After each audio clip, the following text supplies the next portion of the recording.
Yo, yo, yo, yo, yo, what it do, what it is, y'all. It's your boy Telly May Rock, and y'all already know what time it is. You're now tuned into the No Filter Show. And as always, I'm joined by my great co-hosts. The one still trapped in the asylum. Yeah. You already know what it is. It's K Quick, Beats Bars, and Faith all day. Get asylum available everywhere. I am kquick.com. Yeah.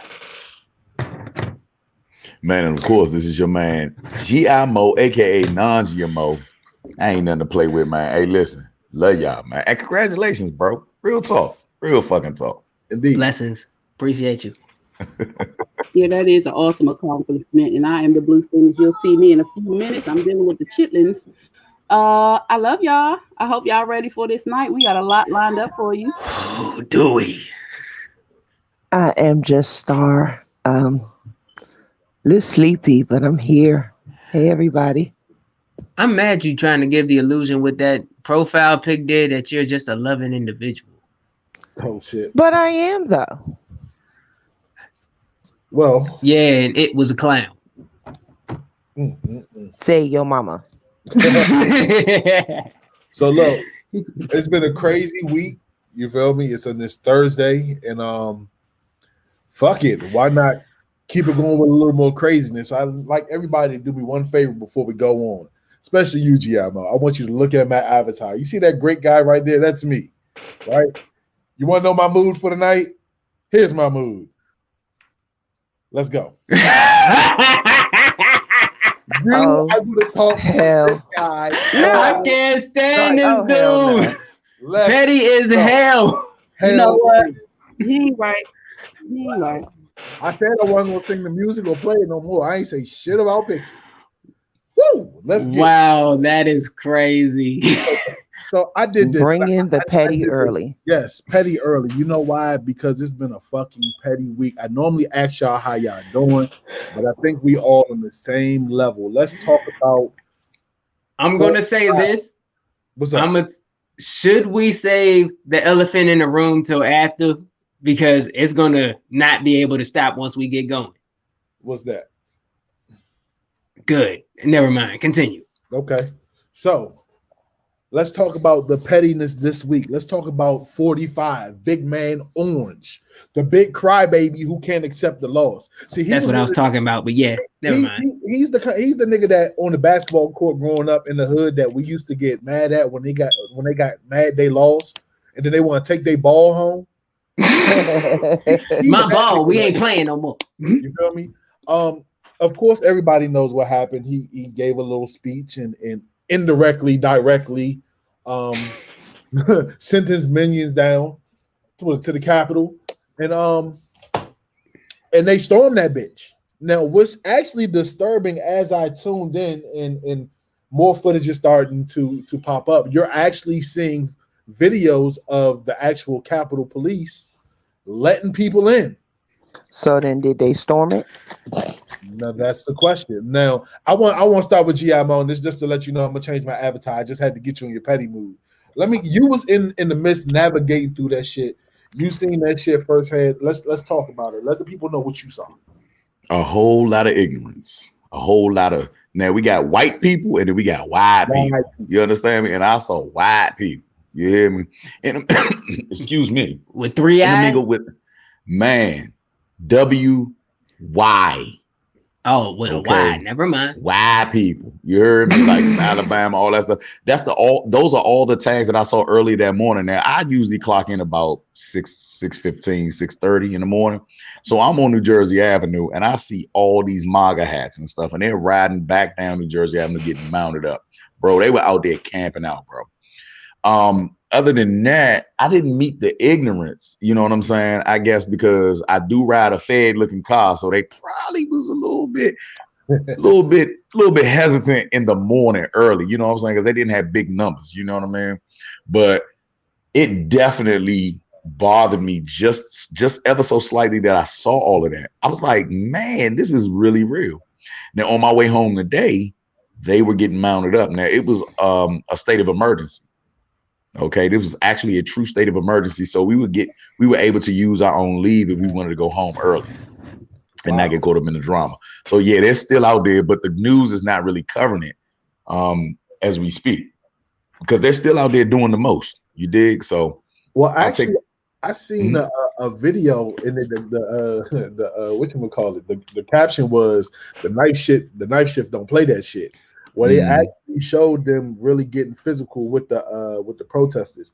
Now I want to move on real quick because I know Phoenix and Just Star, y'all live in the city. Have y'all seen any miscellaneous people strolling through y'all neighborhoods? Because I got reports that they was on the south side. They was riding through the south side. I seen videos of them as well. I tell you what, I saw those same videos. I doubt very seriously they wanted to actually get out of those vehicles on the south side. That's all I got to say about that. And why wouldn't they go through the neighborhood when it's most active? I'm just saying. You say what? Let me tell you something. First of all, okay, I'm not ignorant enough to believe that internet gangsters don't come in all shapes, sizes, and races, but I can say this. I know my neighborhood. I won't say what my neighborhood is, but they walk through here if they want to. They'd be lucky to get out. And that's just the truth. Which is another reason why I don't believe that they were really in there like that for real. Especially not in the heart of it anyway. Oh shit! But there's video. But they were in their vehicles. I must say before y'all even get started, in the vehicles. Real talk. Wow. I must say there was one white guy with Wyoming tags. He was over there at Iverson Mall at the what is it? Bank of America at the drive-through. And I walked up with my mask on. You know what I'm saying? I'm crashing a whole nother radio show, right? I'm in my work uniform. And he looked back. He was just so paranoid, bro. He's never seen so many black people. And guess what the crazy part about it was? What? Bojangles had spilled a whole river of chicken oil. Bro, it was a river as deep as you could. They had to pull, like, it was a toxic situation. They had to go come out and actually what is it? Dry spill. That's what it's called, dry spill. When they take it out, you know what I'm saying? If you got gasoline, you're talking about like that powder stuff. Yeah, it's called dry spill. And so they poured that everywhere, bro. It was literally a river of fucking fried chicken grease, like everywhere, bro. I don't think that he never thought that it was gonna be that black where the hell he was at, bro. He was very paranoid with me walking up. I digress. Quick. I'm sorry. I'm just I shouldn't be saying nothing. I feel like, yeah, they should have came to the south side and got out of their vehicles. They'd have got exactly what they was looking for. I wish they would, yo. I wish they would have. It's actually a video of a dude, a young man, and shout out to him. He was riding down the street with his window down, and he was asking me, "Do y'all have a problem? Like, you know, and don't y'all start that fuck shit around here?" So it really it was some people checking them. So let me ask y'all this. We all know that this was crazy. It was a bunch of BS. Do you actually think that it was okay for people on social media that encouraged or was talking trash about the people that's been shooting and innocent kids been getting hit, that they were so-called checking them because they didn't go down and approach those people? I mean, I don't think they actually were trying to incite real violence, but at the same token, I think it was, you know, the offhanded way that us black people usually do when we're trying to show each other that what they do on a daily basis is just dumb. And I'm sorry, I agree with it.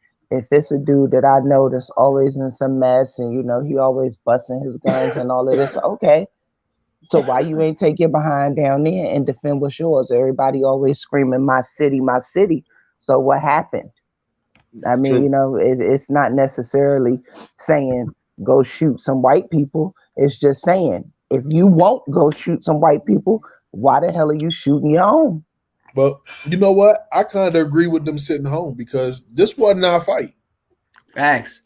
I wanted to let them shoot themselves in the foot. For real. This was our chance to sit back and just watch. But in the process of us watching, it became upsetting because we again seen that they don't get the same treatment as we do.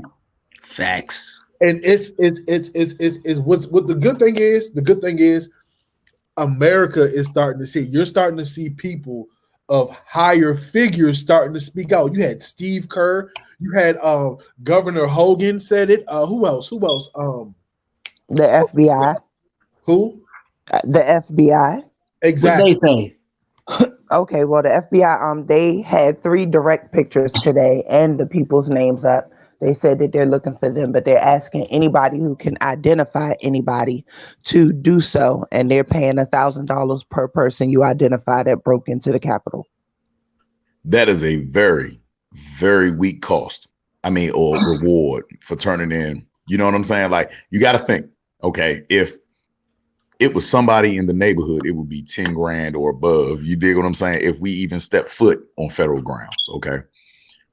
That is very weak of a reward for people that want to tell, and especially if they are the same hue.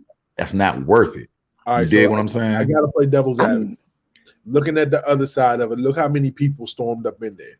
If they was paying 10 grand for everybody, we wouldn't be getting the stimulus. I'm just saying. That's what I was gonna say. I think the amount was basically set for on the so-called richest country in the world. Let's stop playing. Okay. Let's stop playing. Hey, look. Hey, listen. I love all of y'all, but hey, Rock, you know what? You're trying me tonight. You hear me? Now I posted, and this, you know what? And this is a testament to the reason why I get offended, because nobody pays attention to what I post. Now I have laid out the annual budget, okay, for them to allocate money towards Israel. You dig what I'm saying? Even the Kennedy Center got what? 26 million? 26 million for a fucking building that's not being used. And you're telling me Egypt is on that list, right? And you're telling me, you said what again? I said Egypt is on that list, right? Man, there's a whole lot of countries on that list. But of course, we occupy territories there, and of course, we have allies there. But I'm not gonna hold you. $1,000 exactly. Who put that up? Teresa, $1,000 for a terrorist is not even fair. You hear me? Now, let's be honest with you. It's worded right when Teresa said it. Why are we not talking of these people as if they are not terrorists? Mm-hmm. Are they not domestic terrorists? True. Yes, they are. So why are we not using the proper nomenclature for these weapons of mass destruction or evils? You dig what I'm saying? Like, real talk, because it's almost, to me, it's almost, I look at it, it's almost this, to me, this was one of the biggest I told you so moments ever, especially for us, because I look at it as media, the powers that be. Think about it. They put and for the past, look, let me speak, bruh.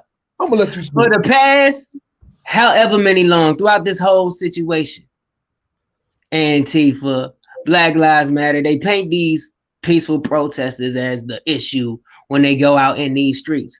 And lo and behold, the one to actually breach government headquarters is that of a hue that is opposite of this.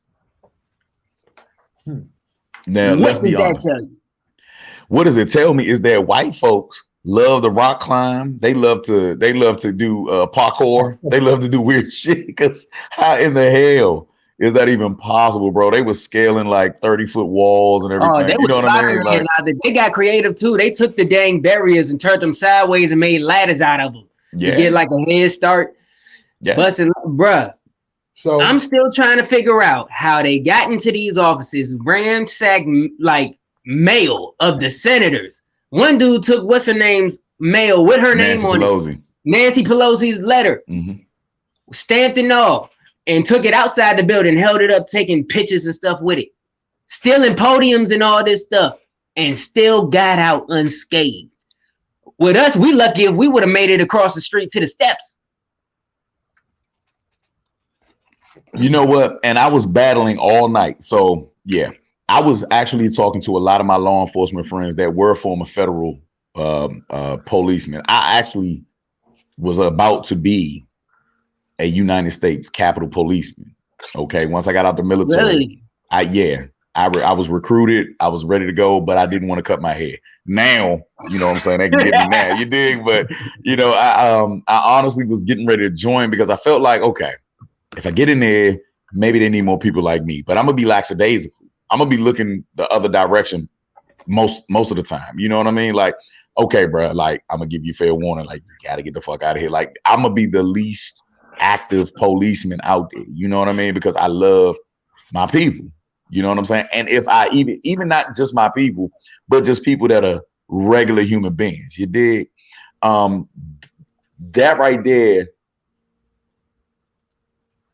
you know, the battles that I had mentally and verbally with law enforcement is that a lot of them are of our color, a lot of them are black.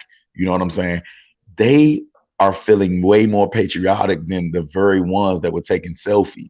You dig? That let them impose their power. You know what I'm saying? Infiltrated that building. This is the scary part about it. You know what I mean? Is that a lot of my compadres that I grew up with that are now federal employees or federal police officers really feel like they're doing a duty or a justice for a bullshit government that's all part of the same bird. You hear me? Yeah. How did y'all feel about that? I mean, we saw it. This is history being written right in front of us, and it is televised. You dig?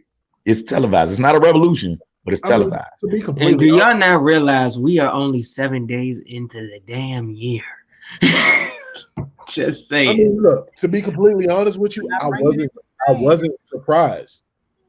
I expected it. Like I real life expected some crazy. I knew something crazy was going to happen. This man has been parading and crying around about a false election. You feel me? And you could tell he wasn't letting it go. You hear phone calls. You feel me? About this man saying that I need to find 11,000 some odd 100 votes. You feel me? Like, for sure. Yeah. Yeah. So it's like, you know, it was to be expected. The big disappointment is that the same energy wasn't applied during the Black Lives Matter protests. You dig what I'm saying? And that's the biggest issue. You feel me? And oh, hold on. We gotta. Ariel said this was planned, and it's kind of like the more and more I look into it, it really feels like it was planned. You feel me? Because come on, you see these Bamas lifting up the barricade, directing them. Like, hold on, let me see if I can pull this up real quick. Because I got one where it's open and you see a police officer. I ain't gonna hold you. It did look like they was in there on a tour when they actually got in the building. No, let's be trill. Let's be trill about this. It was in single file lines and shit. Yeah. Well, look. Hey, look. Now that's a valid ass point, bro. That's a valid ass point, K. Quick. But you know, while you looking for the film, bro, we got to understand. And I was going to war over that because remember who is the commander in chief of what? The president is the commander in chief of the military. Okay. So when you're on federal grounds like that, they are not ever prepared for 4,500 to 5,000 people ready to storm, you know, especially when they're off meth. Okay. And whatever the hell else they are. They was taking pepper spray to the face like it was hot sauce. Okay. But this is, you know, he actually delayed the process because he's the only one that can actually call for the national a state of emergency. Okay. You did. The National Guard, state of emergency, whatever the hell you want to call it. It's when you want to invoke the GIs, okay, the government issued soldiers, which I was once a government issued soldier. It has to come from the commander in chief, especially when it comes to civil war. Okay, or and the vice president. Well, I mean, the vice president can, but you have an able-bodied president. Okay, you have a person that is able to call upon them, as we saw when Black Lives Matter hit the streets downtown. Okay, all right. So that's the biggest difference is that he did not do it just to show and delay the process. This was all a game. This was all a chess game. Yeah, but keep in mind, they were deployed. They were deployed late because the vice president. Did you not hear what I said? I heard you loud and clear. Okay, but if he's able-bodied, the vice president cannot overthrow his superior. He did, though. But he did. They're beefing today, literally right now. I wish I could have gotten that audio, but I saw it on Instagram earlier where he called him up, and that was recorded as well. And he went off on him, called him all kinds of traitors and everything because Mike Pence did call them in. He called them in late because he was waiting for Trump to do so, and Trump didn't. So let me ask you this. able-bodied or not, he's overstepped him and So made let that me ask you call. this. But when is the vice president supposed to overstep his superior? There are rules when to your this. superior is Trump, I say No, you no, no. overstep that ass all the time. That's your opinion, but I need facts. When is the actual vice president supposed to overstep? The actual president that is alive and able-bodied and that can communicate still to this day. He's still talking. I mean, I think the rules. See, now we got to go with facts because in all honesty, I don't even feel like he might have been in on it. You dig what I'm saying? Now remember, these are homeboys. Everybody sleeps in the same bed when it comes to that capital. You understand? Everybody is business partners at the end of the day. They all eat, you know what I'm saying, the same goddamn spaghetti from the same pot. You did? Maybe So, even everybody has the right to get tired of people's shit sometimes. I hear you. Hold on. Okay, and we can keep on going about what the facts are or isn't. Are we saying Mike Pence is tired of Trump when he supported him so I'm well absolutely in the primary? saying that. Hold on. You cannot say that. The answer yes, to I can. right here. Get out of here. Only when the president is incapacitated. Thank you. I just said that. Thank you, Mo. That's my man. I just said that. If he's able-bodied and can still speak, he cannot overthrow his superior. This is federal what happened shit. yesterday? This is the government. This is the commander-in-chief. What happened yesterday? He may have you tell me. Because in the 25th Amendment, Section 1 clarifies Article 2, Section 1, Clause 6.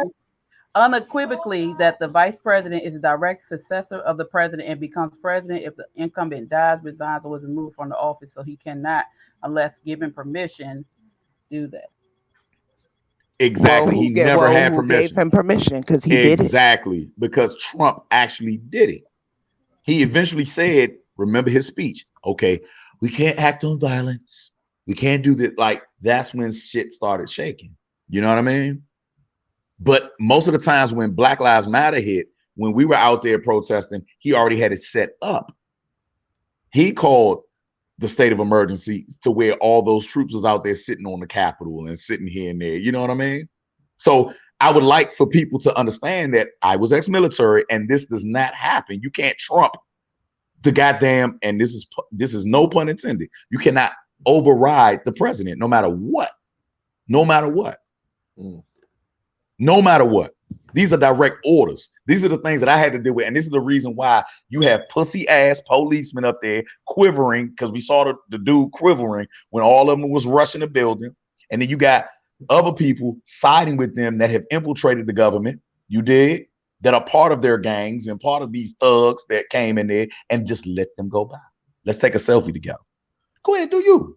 Go ahead, do you. Now, whoever shot that young lady, he was different. He probably was like, you know what? I just feel like killing somebody. Nah, you got to do it. All right, so I'm glad you brought that up. So looking at the video, she was actually trying to infiltrate where they were actually held up at. So let me ask you this, AI. Being as though you're former military, you know about protocol. Of course, in a situation like that, they're all supposed to go gather and barricade up in one room, and I guess stand there or hold up until support arrives. Possible, true or false, right? Right. It depends. Because we're dealing with federal agents. We're not dealing with the military. Okay. But still kind of under the same umbrella though. It's still no, it's the same umbrella, but we fall under different, like the FBI has way more power than a GI does. You dig what I'm saying? So the police officer that shot the lady, he only discharged his weapon because he told the lady to get back, to get down. And I feel like that was the furthest they can go back. So he had to put one in her. You dig what I'm saying? Like, regardless of the race of who it was, he had to put one in her. So right now, of course, everybody knows that she passed away. I just read an article before we got online that said a police officer actually died during the whole situation. I have to fact check that, make sure that's right. But how do y'all feel about that? Because people are laughing on the internet, making jokes about this young lady getting killed in the process. Of course, she was a 14-year-old. She was what? Air Force? Yeah, Air Force. Yes, he's a former GI. Yeah. So what's crazy is the more and more as the day went on, I got a chance to kind of little catch up on her, and I saw some of the videos that she was posting. You know what I'm saying, leading up to it, and she actually got banned on or put in Twitter jail because she said something mean. So it's kind of like she had those intentions to fuck shit up coming up. But how do you feel about the public making jokes about the dead? Like, how does that? As far as making jokes, I mean, I never make jokes about that kind of stuff, but in conversations I've had, a lot of people are still outraged because, once again, had it been a different hue, they'd still, till this time we're talking right now, be cleaning up bodies. Not just one. Because they'd have let off a whole, they'd have still been handing out metal jackets that whole damn ordeal to us. And only one body got caught yesterday. So let me ask you this question. 4 bodies. Let me ask you another. It was 4? Still. Same thing. It would have been more than 4 if it was black folks out there. Okay, so hold on. We're going to take a break from this conversation. I'm looking backstage, and I see that our guest just stepped backstage. So do me a favor. We're going to spin the block on this one because this is definitely worth spinning the block on. Quick, go ahead and introduce our guest for me, my good friend. Don't mind if I do. So, folks, I would like to introduce y'all and welcome to the No Filter Show, a very decorated, very accomplished black woman. She is the owner of Silently Loud Media, LLC, the owner of the Roku television channel, SLM Network, actor, writer extraordinaire. Welcome, Miss Dawn Maria Gomez. Hey, everybody. Hi. Thank you. I'm What's good. happening, lady? Good. Oh, you got the glow. You all in high def and everything. Yeah. What kind of camera you working with? Dell on. I'm an actor who self-taped, so I've gotten good at this a little bit, just a little bit. Yeah. What's going on, Don? What's up, Kay? How are you? I'm good. Lovely. Album. So proud of you. Oh, thank you. Appreciate you, boss lady. So, not a problem. Miss Gomez, for the folks who may not be acclimated to you, can you please give the viewers out there a rundown of you? What is your background? What is my background? Okay. I am a SAG-AFTRA and AEA equity actor, so TV, film, voiceover, and theater. I do it all. I have a professional credit for a PC game called Sun Age. I've been on For My Man. I've done quite a bit of stuff. Recently shot a pilot called Zodiac that stars Corbin Burnson in Vermont. And I am the CEO and executive director of Silently Loud Media, LLC, as well as our channel SLM Network that I started to give people who don't have a voice. Because as an African-American woman, as someone a little older, it's really sometimes hard for people to just take notice of you. They look at the aesthetic and the outside and they don't try to get to know who you are. And so I know that's a problem for a lot of people. It's just getting the chance. And that's one of the reasons why I started, so that I could have a platform to use my talent and skill, and for others, such as Quick, to have a platform. And let's see, what else do I know about me? I'm a mom, I'm a Lita, I'm a grandmom. What else am I? God, I'm a lot of stuff. I'm a native New Yorker from the Bronx.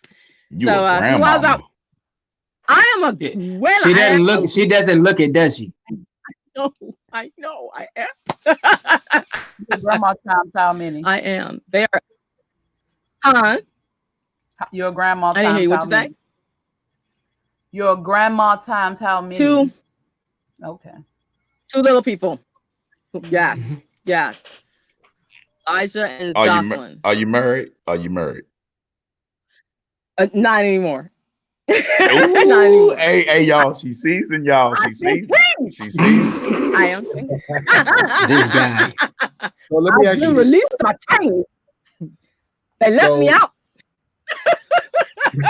Wow. So let Let me me ask out. this question. You being a woman of many talents, owning your own network and being an actress, being as though you own your own network, what do you tell the upcoming actors and actresses that they to do to get where they need to be? Because a lot of times coming up as a person of the creative arts, we're always swimming against the current because it's a lot of people that do what we do. Resources is limited, and you created a lane for yourself as well as putting in that work. So what would you tell them? What advice would you give them to get started, to clawing their way to the top? The number one thing I would start with is listen to no one. Listen to yourself. You have a dream, you have a vision, follow that. You're going to have people tell you can't do it. I've had people tell me I can't do it, Oh, you started too late, Oh, but you're black, I'm stubborn that way where I don't, even my own family, they'll say things like, well, you're a mom, you should stay. Yeah. And don't listen. Don't drown out that voice, the voices that tell you what you can't do, because there's plenty of people who will tell you what you can't do, and not enough people that will tell you what you can do. And find your tribe. Your tribe is out there. Find that tribe and work your ass off. You're going to have to study and train, and you're going to cry, and you're going to have days where you want to give up. And just when you get there, push even further, push even harder. That's what I would tell somebody who's up and coming. Okay. That's what I would tell them. Definitely. That is amazing. Now we have a fellow New Yorker over here. Just Star. Would you like to reconnect with your roots? Hello. Hey! Hi, Look, I'm from Brooklyn, Dawn. Okay. It's all right. Yes. You're still one of us. All love, right? Okay. All love. All love. All love. So we got Uh-huh. Bronx and BK in here tonight then. That's the two B's, yo. That's right. Yes. I was born in Harlem, raised in the Bronx, and I think New Yorkers, I'm not saying no one else has that hustle, but we have something in the water that makes us just go hard. Just really go hard. It's called Viagra. Living. Oh, it's I was going to say something else, but I guess that would be okay. Never mind. GMO, you a damn idiot. I just want to throw that out there. Yeah. A little bit of a culture shock for me when I came to Maryland.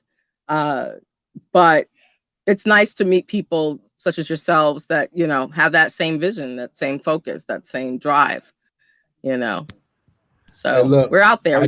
Look for each other. I just hope by the time you get off the show, you just don't think that we're weird, because it's going to get a little weird in a little bit. Oh my goodness. You have not met. Well, I like weird.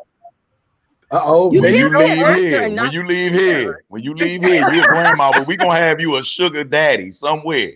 You understand me? We're going to link you. We're going to fly you right on in. See, yeah, you home now. You home now. You're going to leave with a whole relationship. So, done. So, question for you, Don. So, Granny. I love you guys. You have a very extensive background in terms of acting, voiceover. At what point, so it's kind of a couple of questions intertwined into one. At what point did you feel it was time to venture behind into the production stage and becoming like the boss in things, instead of you being on TV, you said, fuck it, I want to own the channel.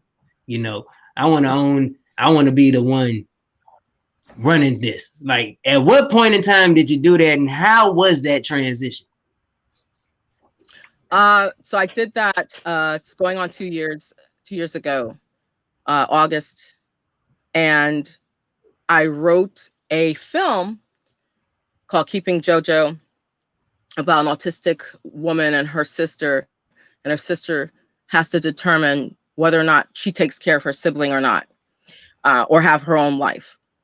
And being a mother of an autistic adult, my oldest child has autism, I felt it was important to tell the stories from an autistic woman's point of view.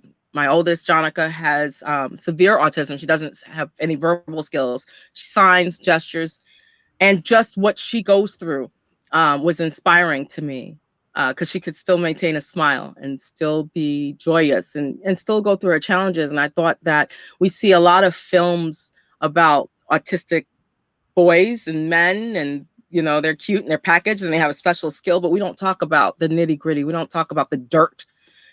But I also realized that I don't have a name in Hollywood. I'm not really known. I don't have financial backing like that. So who's going to listen to me? Who's going to allow me to get into Netflix or HBO or Viacom's, office? You don't know me. And so I was scrolling through, because I'm always on my Gmail. I'm constantly looking for emails. I'm constantly researching. I'm ravenous that way. And I saw something. It was started with Binge Network. And I said, oh, okay. Own your own channel. Really? Your own channel? You could do that? Like people do that? How's that work? And so I said, well, instead of me being selfish and just putting the all Dahjn channel, who's going to watch me? I don't even want to watch me 24/7. What about other people like me who have that same, drive, and they have ideas? And I went and purchased it. We had a little bit of some snafus. We had a lot of trouble, just bandwidth issues with that particular platform, and a lot of fighting, but I just started to recruit other people. And Kay is one of them that I knew he was talented. I've heard him rap. I admired his vision, his drive. And I'm like, hey, what if I get them to do a show, him and Rest, and they can just showcase other talent, up and coming. What if this is what I need to do? And so I think as an actor, we sometimes get a little monovision where we're like, we just want to act and we just want to be on stage, or we just want to be, look at me. And I'm on, if I see another red carpet, I'm going to die. I'm on the red carpet, being selfish. And I didn't want to be selfish. You don't get anywhere in life being selfish. You might get somewhere, but you're not going to get where you really need to be. And that's the birth of all of this, just not being selfish. And because we're all strong together, and that's where it started. So let me ask you this. I pulled. So if you could put together a cast of 4 of Hollywood's actors or actresses to film your big screen hit, who would it be? Oh, living or dead, or both? Say it again. Living, dead, or both? Living, both. Live, both.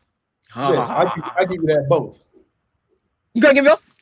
Thank you. Okay, so huge fan of Alfre Woodard. Huge fan of her. Huge fan of Octavia Spencer.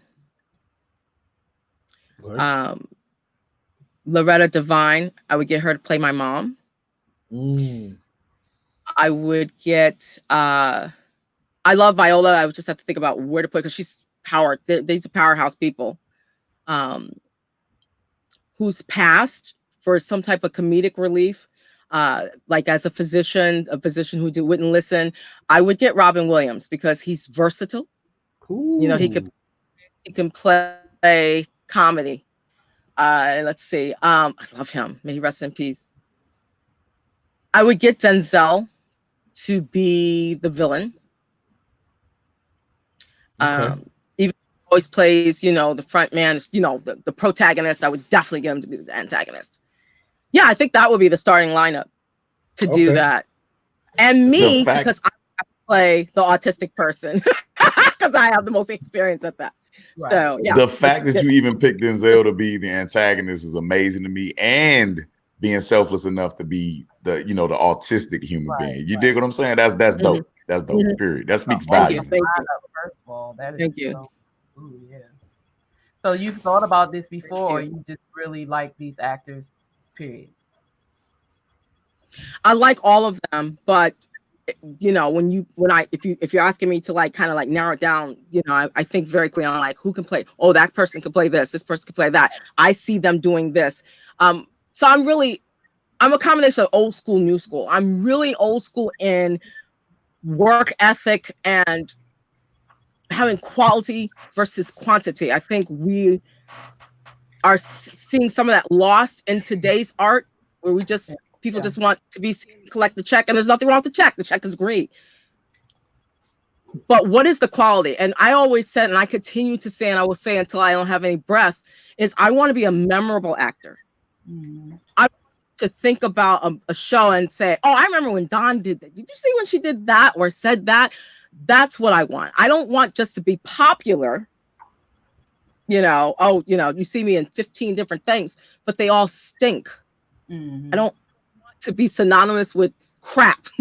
So I'm really selective of what I do. Very, very, very selective of what I do. And quickly, I don't pull any punches. And that sometimes means being left out. That's, I'm not here for popularity.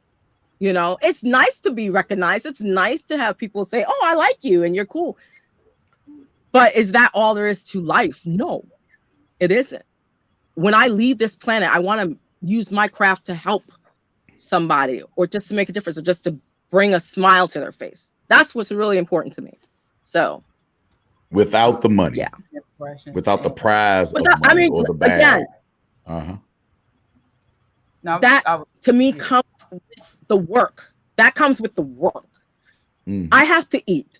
You know what I'm saying? I have been homeless as a result of this. I don't think people understand. I have sacrificed a lot. And so, and you can lose your vision. You can give up. It's easy to say, screw this. It's not for me, But the money will come with the work. If you only think about the money, you're not going to, I'm telling you, you're not going to make it. You will get, but just so far. You won't have longevity. That's going to run out industry chasing a check. Right, and they'll sell their soul, and that's. So one of the things I don't do is I tend not to do and I may ruffle some feathers, people. So if I have, I'm so sorry. I apologize. My disclaimer is here. Stuff like slave shows, or I won't do them. I won't. I don't want to be known as that. No pun intended, but they're wore out, honestly. They're right. I don't think that African Americans are a monolith where that's our only story. There's so much more behind us besides drugs and alcohol and prostitution and all this. There's so much more to us than that. And it's up to us as artists to say, wait a minute, yeah. Look what we could do. I'm talking about an autistic human being. Because there's a lot of us who are moms, There's nothing wrong with saying, hey, I came from this adversity and I did this. There's nothing wrong with that. But if that's our only narrative, if that's the only thing that we are allowed to talk about, how do you learn about me? How do we get past seeing me in this light? Because I've gone to auditions where, I don't speak like everybody else, right? And I've gone to auditions where people say to me, you did a wonderful job. Can you be a little more urban? A little more, a little more sass. I know what you're talking about. A little edge. Right. A little bit of edge, a little bit of the. So can you kind of, what? So, we're not a monolith. We're not all, Do you sing Negro spirituals, love? Do you sing Negro spirituals? Right. Exactly. Swing low, sweet chariot. I mean, I can do it. But again, I want to play things that are not my stereotype. I'm not just the big angry black woman, the comedic relief. I have an archetype. There's a little bit of Joker in me. There's a little bit of hero in me. There's a lot of different things that layer me as a human being. I want to be seen as a human friggin' being. Thoughts and all. When you cast male actors, you dig what I'm saying? What are you looking for in male actors? Because male actors don't really get this type of insight. You dig what I'm saying? From a female producer, writer. You dig what I'm saying? A media company owner. You know what I'm saying? What are you looking for? Number one, can you act? Let's start with that. I need you to be able to act. I need to be able for you to take direction. A lot of times, all actors tend to memorize a line or two or a monologue or something, and they have it stuck in their brain. This is how I'm going to do it. Be movie that they saw it from, or it's this monovision. I need you to be able to be flexible with me because I'm going to see something else. And so I'm going to, when I audition you, and I have cast before quite a bit, I need you to take direction. If I know you could take direction, I know you are gravy because I know I can pull some stuff out of you that's going to be beautifully visualized and executed. I'm not looking for the aesthetic person.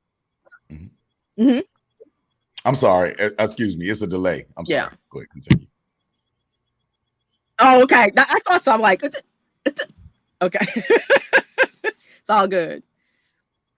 You know, I think sometimes we cast people because they look good, you know, and people that aesthetically offer. Well, when does it stop? Like, when do we stop? When do we say, no, slide your body back. Okay, let me see what their character is. We don't focus on character. We focus on the outside, you know? So that's what, for men and women both, that's what I look for. I'm very equal with that. You know, you can have a resume a mile long. If I see that you can't act, if I see I can't work with you, because the director knows, you'll know. You'll know who you can work with and who you can't work with. That's for damn sure. I'm going to hire you. So how do you find your balance between being an actress and I'm sorry. How do you find your balance between being an actress and a CEO and running a network? Because running a network or a platform is a lot of responsibility and a lot of work. And then being an actress is a lot of work because you can't, it's more than just knowing the lines. You got to become the character. So how do you find your balance? That's a very good question. I think because I'm hyperactive, I have a lot of energy. You're right. It is a balance. I really sometimes talk to myself and say, okay, Dawn, okay, you got to do this for the channel today. And then this, and this, because I do perform. I just came off a performance not too long ago. We live stream. Because I'm also back in college too. So trying to balance all of that can be, I know I'm an overachiever. I practice what I preach. I tell people you should study your craft.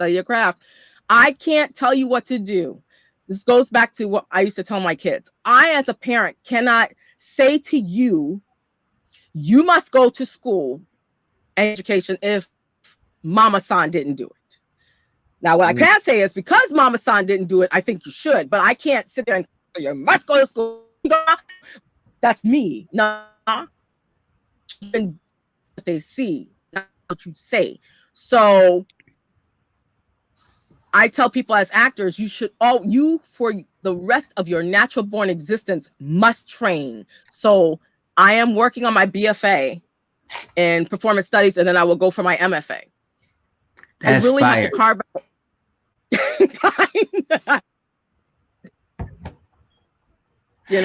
to do that. But it's got done. I had a 4.0 this out of that, so I don't know. Hey, Liddy. Congratulations. You have to That's dope. So done. Thank you. Thank you. So, So and done. as you can see, I have a lot of I energy. think Star had Yeah, a so- question for him. Oh, go ahead. It is a lag. I was gonna ask you, do you have a favorite movie? So yes, I do have, I do, and it's because um, I love. I know you're gonna be like, what? Everybody's gonna say it's poetic justice, right? And it's actually Rush Hour, and Okay. Hey, I that's my just joint. find them hilarious, and Oh. I love to laugh. I don't like horror movies because I'm a former medical professional, so people getting hurt is not funny to me. Um, it bothers me, and the the female chick flicks. Nah, that's not. Yeah, it's not me.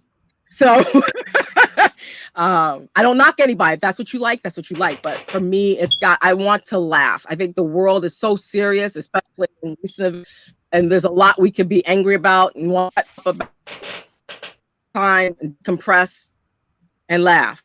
Yeah. That's You dope. definitely a Renaissance woman. You know.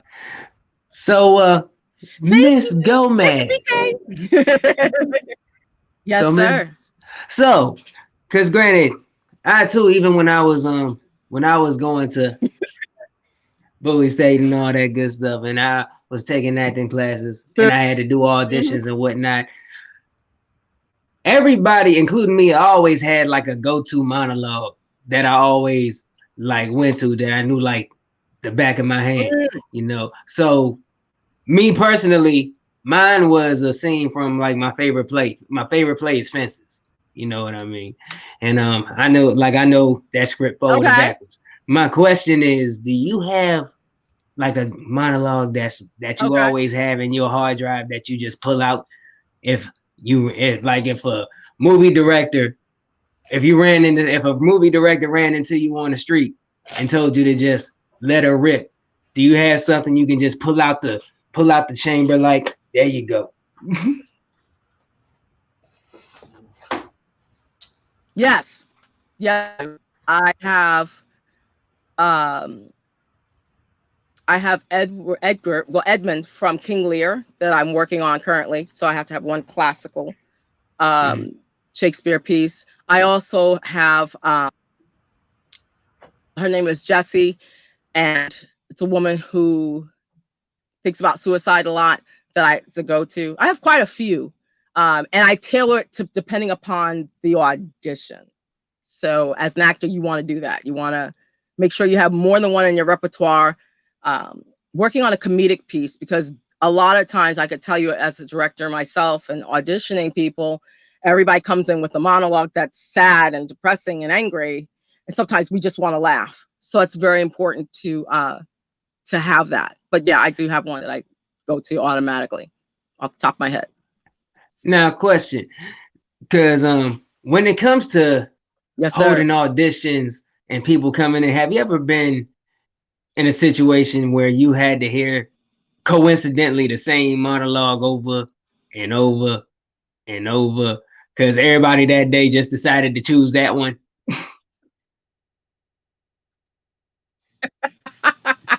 As a casting director, yes, and it is from Goodfellas. Everybody wants to do that cotton scene from Goodfellas, and they won't do it exactly the way Joe Pesci does it. And I always tell people, do not do it as anybody that you know, whoever did that monologue.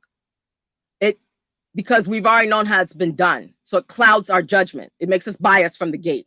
Because now we're expecting you to do it as well or better than that character. And 9 times out of 10, you're not going to do it.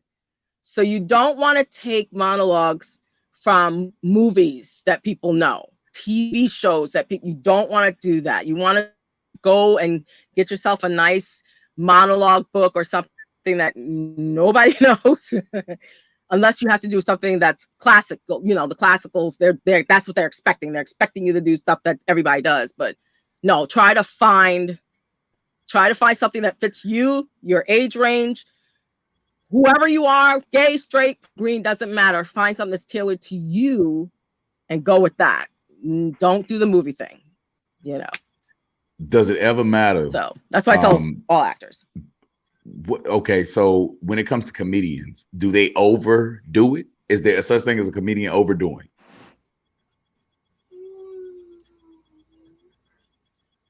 Say it again. I was saying, is there such thing as a comedian ever coming into the casting? You know what I'm saying? Casting couch, whatever. I don't know. I think that's porn. Excuse me. I'm sorry. I got my thing. Casting couch. Yeah, I'm sorry, everybody. Hey, look. I don't do that. Hold on, player.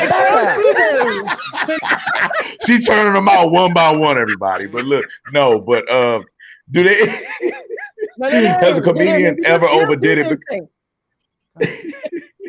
Can a comedian overdo it? Can he go over the top? Yeah. If you think you're being funny, you're probably not. If you think that, or you're trying to be funny, you're not being funny. Let things come naturally. I've had people ham it up. Yeah, I've had people come in and ham it up. I asked one audition. I asked for. I'm still laughing at that. Just any type of Shakespeare, and most people pick Macbeth, or they'll pick Hamlet. That's a good one. And if you do those things, please don't pick the monologues that we're all. Do not do to be or not to be. But he came in and he I'm a comedian, blah blah blah, and he's like, to be or not to be.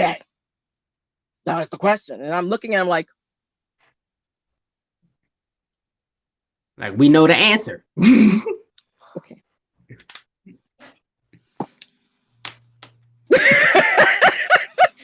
You are there's so more crazy. to that. Hey, Where there's no and he's like, you like that? I said, how about we try? Do you have anything else? And he didn't. And so and usually you could tell with me, I'll get anybody who has to audition for me will know. If I start sitting back in my chair, I've disconnected from you. Just know that. I've totally disconnected. If I lean up or I start writing notes, there's something you're doing I like. So when you see people in the audition room writing notes, even if you don't, I tell people, don't worry about getting the job. So actors, anybody out there, let me explain. We go into an audition because we want the job, right? The job might pay $5,000 and that's just going to change our life. And we're going to move out of our apartment into this house. Great. Wonderful. But a lot of times you're not going to get that job. Your job is to book the room. And booking the room means making sure that you stay on the mind of that casting director, that producer, because if you're that good and you may not book because you're too short or you're too tall or you're too fat or you're too skinny or you remind them of their girlfriend or their boyfriend. You don't know. So some things are totally out of your control. But if you're good and you make an impression, they will say when something else comes up, wait, what was that? What was that girl, like that guy that we saw? Yeah. What was it? Find her. Book the room, not the job. Don't go in because I'm gonna tell you right now, they smell it. They smell the fear. They smell the angst. They smell the desperation when you walk in. Please love me. Please give me this job. They could smell, even if you don't say it, they sense it, and it's a turn off for them. So book the room. Book the room. All you actors out there. Most deaf. Yeah. So Miss Maria Gomez. Lastly, please. Firstly, what is it do you have coming up next? Like what is 2020 looking like for you? Excuse me, 2021. Yeah, please. I haven't fully converted over yet. What is 2021 looking like for you? Okay. What you got coming up and all that good stuff? And where can we reach you? Where can we find you? And so on and so forth. You know, what we got.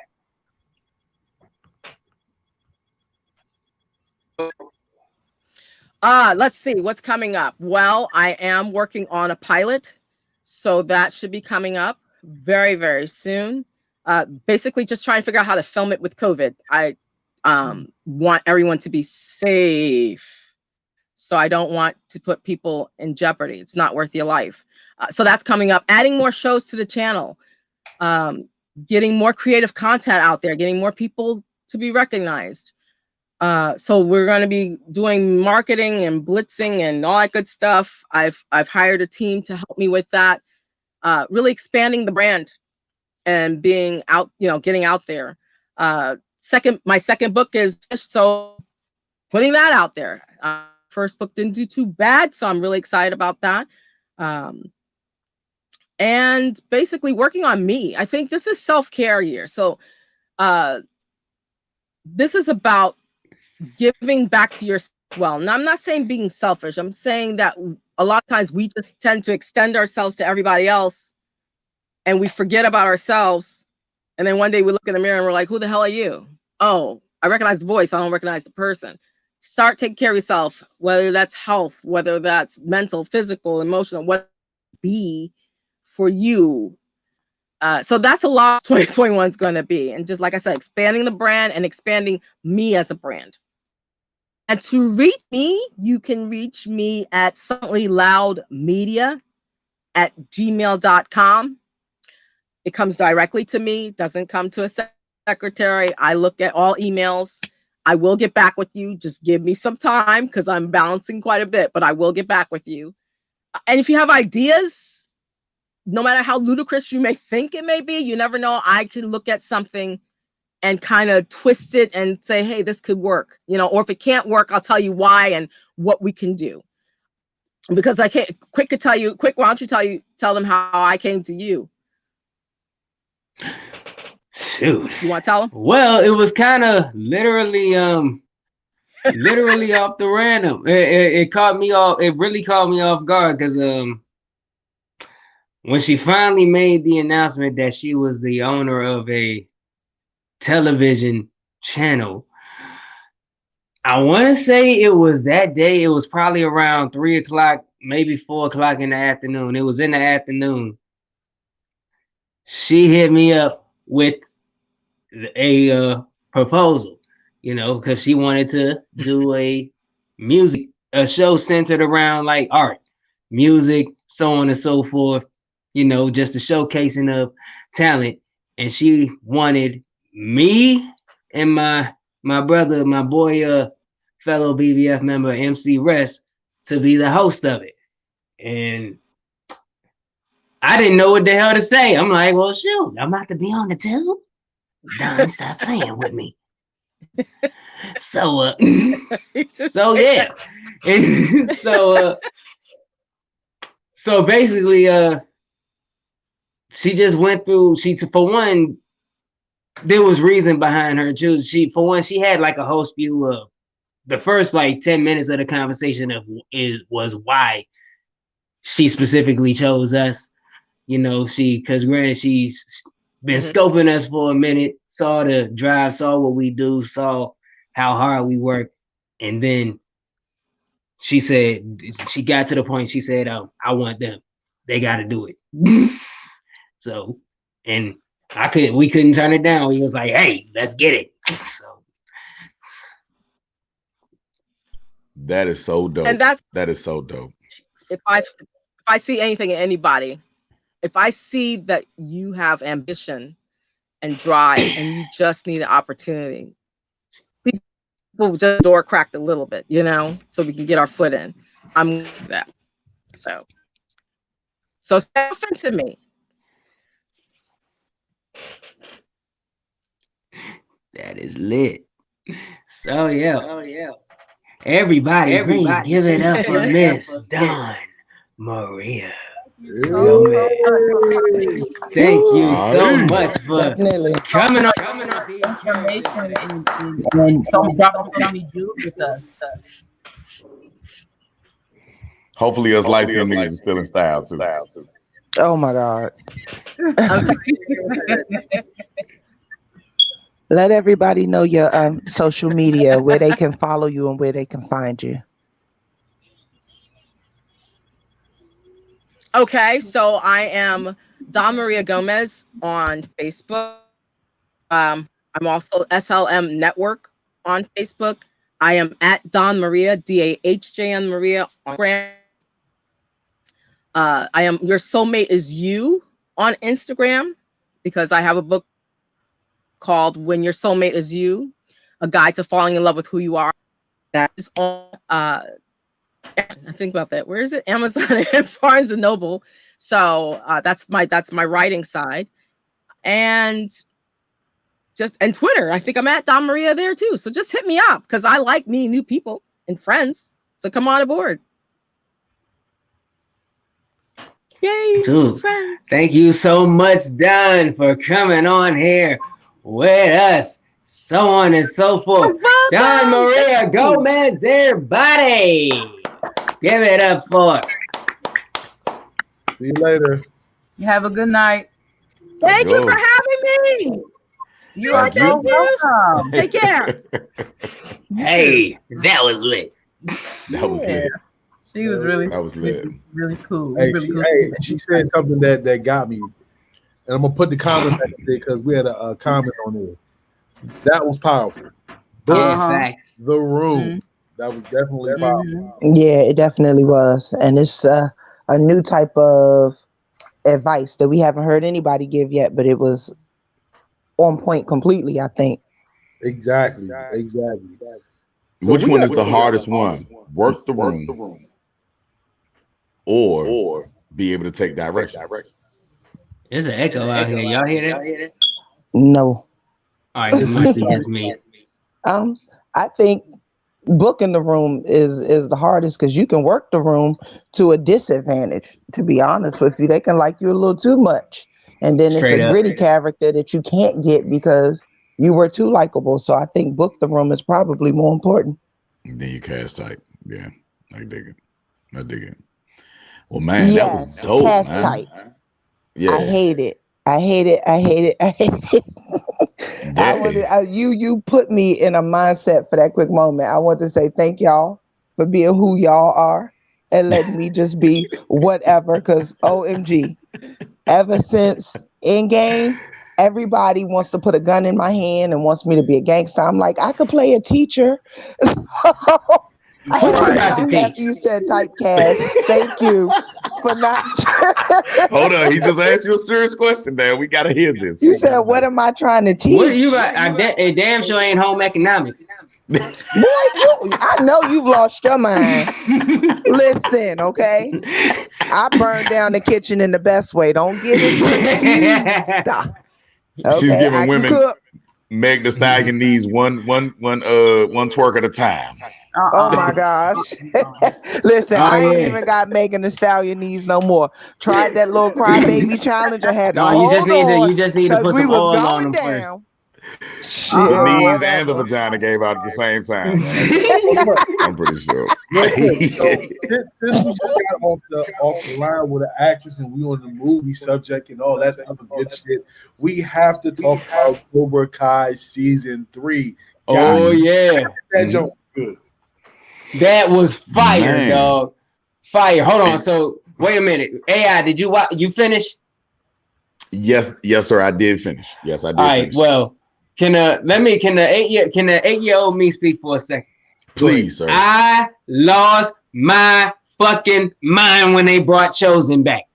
You understand? Lost it. Like I said, the drum technique, that was my shit. Come on. Drum technique. Drum. I was in the mirror doing this shit all the time as a kid. Hey, yo, they call that the pimp hand. You just working on your pimp hand right now. Like, hey, you just want to smack a nigga with some baby powder. It's all good. So yeah. I thought all type of shit was finna break loose. Y'all be making me feel so left out. Why do you feel so left out? You never watched Karate Kid? Stop. There is a major echo too. There's an echo coming from your end. My end? Yeah. Okay, I'm gonna leave y'all and come back. It's everywhere. Yeah, cause see, I hear Louisa echoing. For real? Yeah. You do. We're in the Matrix. Hold on. Since we echoing, this is like reverb without the sound effects. All right, no.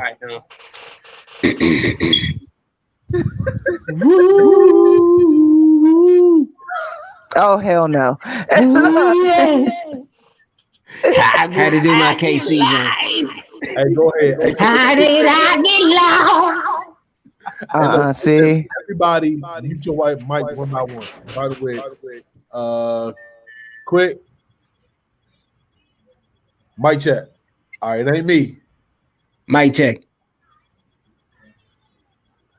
I'm not even using my mic. Mo, Mic check. mic check. 1, 2, 3, 4. Hello. 11, 12. Hey, bro, it's got to be between you and Star. And you. And you. And me. Why? It's. I keep telling y'all, everybody is echoing at random moments. It's not a constant echo for everybody. Is this the Trumpettes or the Trump supporters infiltrating us? Oh, they knew we was back. Listen, do you remember when we all used to watch Sesame Street? What just came to mind when Quick said 11, 12? That's exactly where I was going. Ball? Yes. 1, 2, 3, 4, 5, 6, 7, 8, 9, 10. 10, 11, 12. That's what I thought you was doing, so I added it. I don't know what we on tonight, That but was it's a shit. fun time. Hey, look, hold on. I think that No. account. Uh-huh. That was the pimp. Oh, but yeah, back to what Why? I was saying. Rock, what you was asking me. I said I feel left out. I have never seen one single solitary episode of Kobra Kai. Yo. I don't know what it is. Oh, Listen, I've been stuck on Power. Karate Kid stuff, man. Look, I'm gonna tell you right now. Because everything we said about season 2 still stands. There is Hollywood. There is no reason these 14, 15, 16-year-old kids should be having better fight scenes than every movie that has been coming out in the past 10 years. These kids are getting down and dirty, throwing each other through house atriums and busting each other in the head with crock pots and shit. They are whooping each other asses in this show. So hold They on. was getting it the hell in. Real quick. I just figured it out. When I muted Star, the echo disappeared. Star over there got four. She got the FBI listening to us. Oh, see, your shit tapped. It might be me too. You Star again, see if it I happens. don't have my mic on. I can't use the mic with this computer. Now hold on, watch this. And we are back. Oh yeah, see, it is your fault, Star. Everything's normal. She probably got the computer up too high, or something. Her phone up too high. Either that or she watching porn up at the same time. See, she's doing something else. No, you don't. See, it just came back. Okay, well, I'll go out and come back in. Are you using the mic? Is she using the mic? It's Because over again. she might have the echo on the mic. You did? No, it's not. She don't have her. Neither one of us are plugged up on the mic. And look, and listen, I got to be honest with y'all. Everybody out there that is listening right now, that's laughing right now, we did the 2020, you know what I'm saying, New Year's Eve edition of the show. We got to get this together, man. That shit was live. That was fun. That was fun. I actually enjoyed it, man. I really miss y'all, man. That joint was crazy. I do miss y'all. I do. That joint was crazy, man. And everybody out there that did not check us out, man, you missed a hell of a show. You know, we were talking. Yeah, go back, shit. go back to the archives and watch that show ASAP. That shit was lit. That's for sure. Hello. That's for sure. Oh, welcome back. See, you're good now. All right, back to what I was saying. So these All right, kids so you told the whooping fans each leave us other alone? ass. Like when I say they was whooping each other ass. Nothing. Whew, whooping each other ass, dog. Whoa, my. Hey, so I I've will been say stuck this. on Power Book 2. What? Oh yeah, we got to talk about that too. So real quick, hold on. If you have not watched Kobra Kai, I'm going to give you the opportunity to mute your shit right now. If you alert. You did. We already gave away hella spoilers already, so we already halfway them fucked up the season. But yeah, Right. mute All right, now if you want to save yourself. All right, so I thought it was dope that that Hawk finally seen the light. Thank God. When he came back and helped this man. But I kind of think it was dope, but it was some sucker shit because I kind of feel like Facts. he felt like the heat coming from Cobra Kai was just a little bit too much for him. Like he was holding his own, but I think eventually he would have got his ass dogged. He is going to be the one. Straight up. He's going to be the one in season 4 that's he's going to double cross everybody, bro. He's going to be the one. Yeah. He's too switcheroo, bro. Like he's envious of people that outdo him, bro. Like I ain't even gonna say it. You know what? This is just conspiracy at the moment because we don't know yet.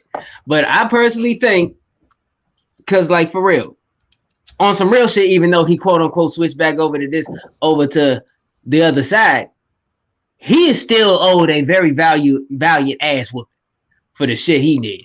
You know, it's like if I'm in one of their shoes, you're not just gonna jump back over here and we not step in the backyard again. Nah, you need to catch a few more rounds first before everything is cool. I'm just saying. Hog need a few more rounds thrown at him first, and then everything good. I mean, but you gotta remember. Go ahead, bro. But you gotta remember in that scene, at the last scene, right? So when he finally decided to join or cross back over again, like over that bridge again, he has more of a value to a weakened, I forgot my man's name, the Hispanic homie. He has a weakened value a better value than he is at a weakened state. You dig what I'm saying? Like, remember, he was trying to walk and all that good stuff. Like, he sought advantage. Like, okay, if I come over here, then I'm Hawk. I'm the man. Like, I saved the day. You dig? And he's over here with the bullies at the lunchtime bullies and stuff, and he didn't, you know what I'm saying? Like, I feel like he's gonna double cross again before he actually gets his ass whipped. You know what? He could be the plant that infiltrates. Hold on. He could be. You think he's doing it to fit in? Maybe I heard that wrong. John Kreese is a very manipulative, very, very smart guy. You hear me? Evil motherfucker too. If you go back and watch it again, when they told him to break his arm, he didn't want to do it the first time. You feel me? That's true. You can see that he was in doubt. He only did it to fit in. Peer pressure is a motherfucker. When you go back and watch it again, when he was about to break his arm the second time, you can see him, that switch go off. I don't think he's an infiltrator. I honestly think that his conscience kicked in. You know what I'm saying? Now, y'all talked about y'all favorite parts. I'm gonna tell you my favorite part. What's up? When my man Daniel LaRusso rolled up the cuffs to his slacks and came in there and gave it to Kreese. Facts. He broke that nigga down. Now, where he blew me was he didn't finish him. But we know it's just TV. He's not going to finish him because it has to be another season. But daughter came through too, though. Man, fuck that. Look, I'm gonna tell you, if my kids see me whooping a nigga ass that's been sending him some young niggas after them, I'm gonna show my kids I got you. And at your crib too. At my crib, bro, I'm gonna take that charge. I'm just glad his hairpiece stayed on, because his hairpiece is shoddy as fuck, bro. He needs to holler. He needs to holler at my man. What the hell is his name? Steve Harvey. He needs to holler at Steve Harvey and get a real hairpiece, bro. You dig? Steve Harvey always had the thoroughest hairpieces, bro. We thought he had a perfect fro for years, Mo. The best shape up ever. The best mustache ever, bro. I'm still trying to grow a thick, luxurious mustache like that. That's got to be lace front too, Mo. Everything's lace front. Don't do it, Miss Seeley. Whole time he had a luxury sponge on the top of his head. How do you even make that? How do you even do that? Who had to die for that man that had that perfect fro? Yeah, but anyway, before we even get too deep into my hair. But I'm gonna tell you this: the way they're doing this Karate Kid saga, they're doing it so once this series is over, that shit can't be touched no more. No reboot, no nothing, because that shit is too perfect. Like they literally brought everybody back. If there was any sequels, these seasons represent. There's like 5 sequels in each season. Now I will say this: I have to agree with you. This is the only remake that I've ever seen that they didn't fuck up. Straight up. Guess why? Why? And I got to give shouts out and props to the king, the god. Will. You know what I'm saying? The Red Table Talk phenom. You know what I'm saying? That sat there and held his composure, but had a little bit of red eye. Okay, he wanted to leak. He said he was sleepy. Stop being petty, dog. That He man, said he was just sleepy. See, here you go. Here you go with the gossip star. Listen. Well, he you said just it on got his rid of the echo. YouTube You don't blog. count He said anymore. it in his YouTube blog. Thank you. He said it in his YouTube blog that he was sleepy. You know, He the said night they had quill already didn't wear taped off. for more than He was 12 sleepy. hours. Hey, Mo, He was I already got you. tired. Hey, Like Mo, that. chill. I got you. Y'all are foolish for believing that shit. Hey, look, I'm just feeding. Wait. Let me just put this out there. I was just gassing Star up. That's all I was doing. Hey, hold on. I gotta bring it back for y'all. Hold on. First of all, don't backpedal Oh, that hard. he just You got might that shit fall. off Amazon. Nah, shout out to Don't the Los backpedal Angeles that Clippers. hard. You might fall. And all I did was state what the man said. I didn't say whether I believed him or not. Okay, He did say that though. But shout outs to him and his production Crying. company, young. Yeah, The hell dope. with what y'all That's talking dope. about. The hell with what y'all talking about. This Shout out only to- came about because he took that joint over, young. Like it is so. No, dope, that's young. facts. Will Smith, once again, you prove why you are one of the fucking greats.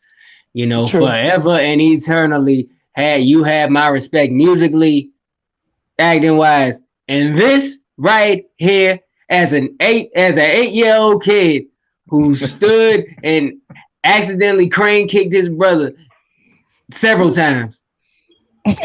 You crane kicked a human being, bro. Bruh, it's like, you know how you copy ish. I crane kick. I done crane kick cousins, all that shit. I was crane kicking every motherfucking body except. So Please tell me you was washing your feet. Was it raw or was it with like a dirty butt? Like how the fuck was you working your mother? So all right, sometimes a couple of times it was at family reunions. I had sneakers on, so they caught like full rubber sole.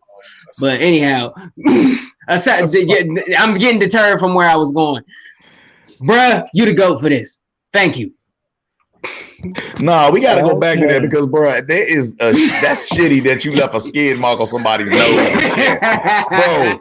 Because everything, especially if you was in the dirt, bro, like it was a shitty kick, bro. Like you're not fair, bro. Like you're not fair. And if you didn't miss, you probably hit him in the nipple or like the June, like no, the. Well, at that like time we was all the same. We was all kind of the same height and size. So I tried to make it. I tried to make that shit connect. So you lost your calling as a stripper. You was trying to be a stripper back in the day. You was gonna be at what the fuck does a crane kick got to do with scripting? You was about to be the mayor review, niggas. I ain't never had my leg up that high. You know what I Can mean? somebody make the connection for me? What the fuck does that correlate? Look, he said your leg was up high. I don't know.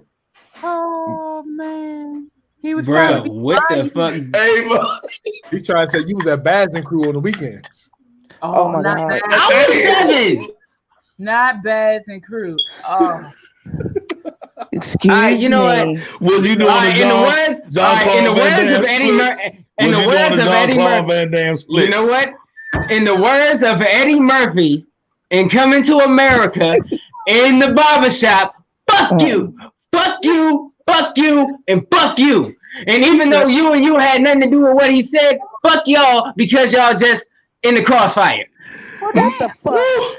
Hey, yo, you was about to be a blood sport. You was about to be a blood sport like shit. Excuse me. No. Grandpa. Oh shit, look at that. Gotta go. Bye. no. Thank you.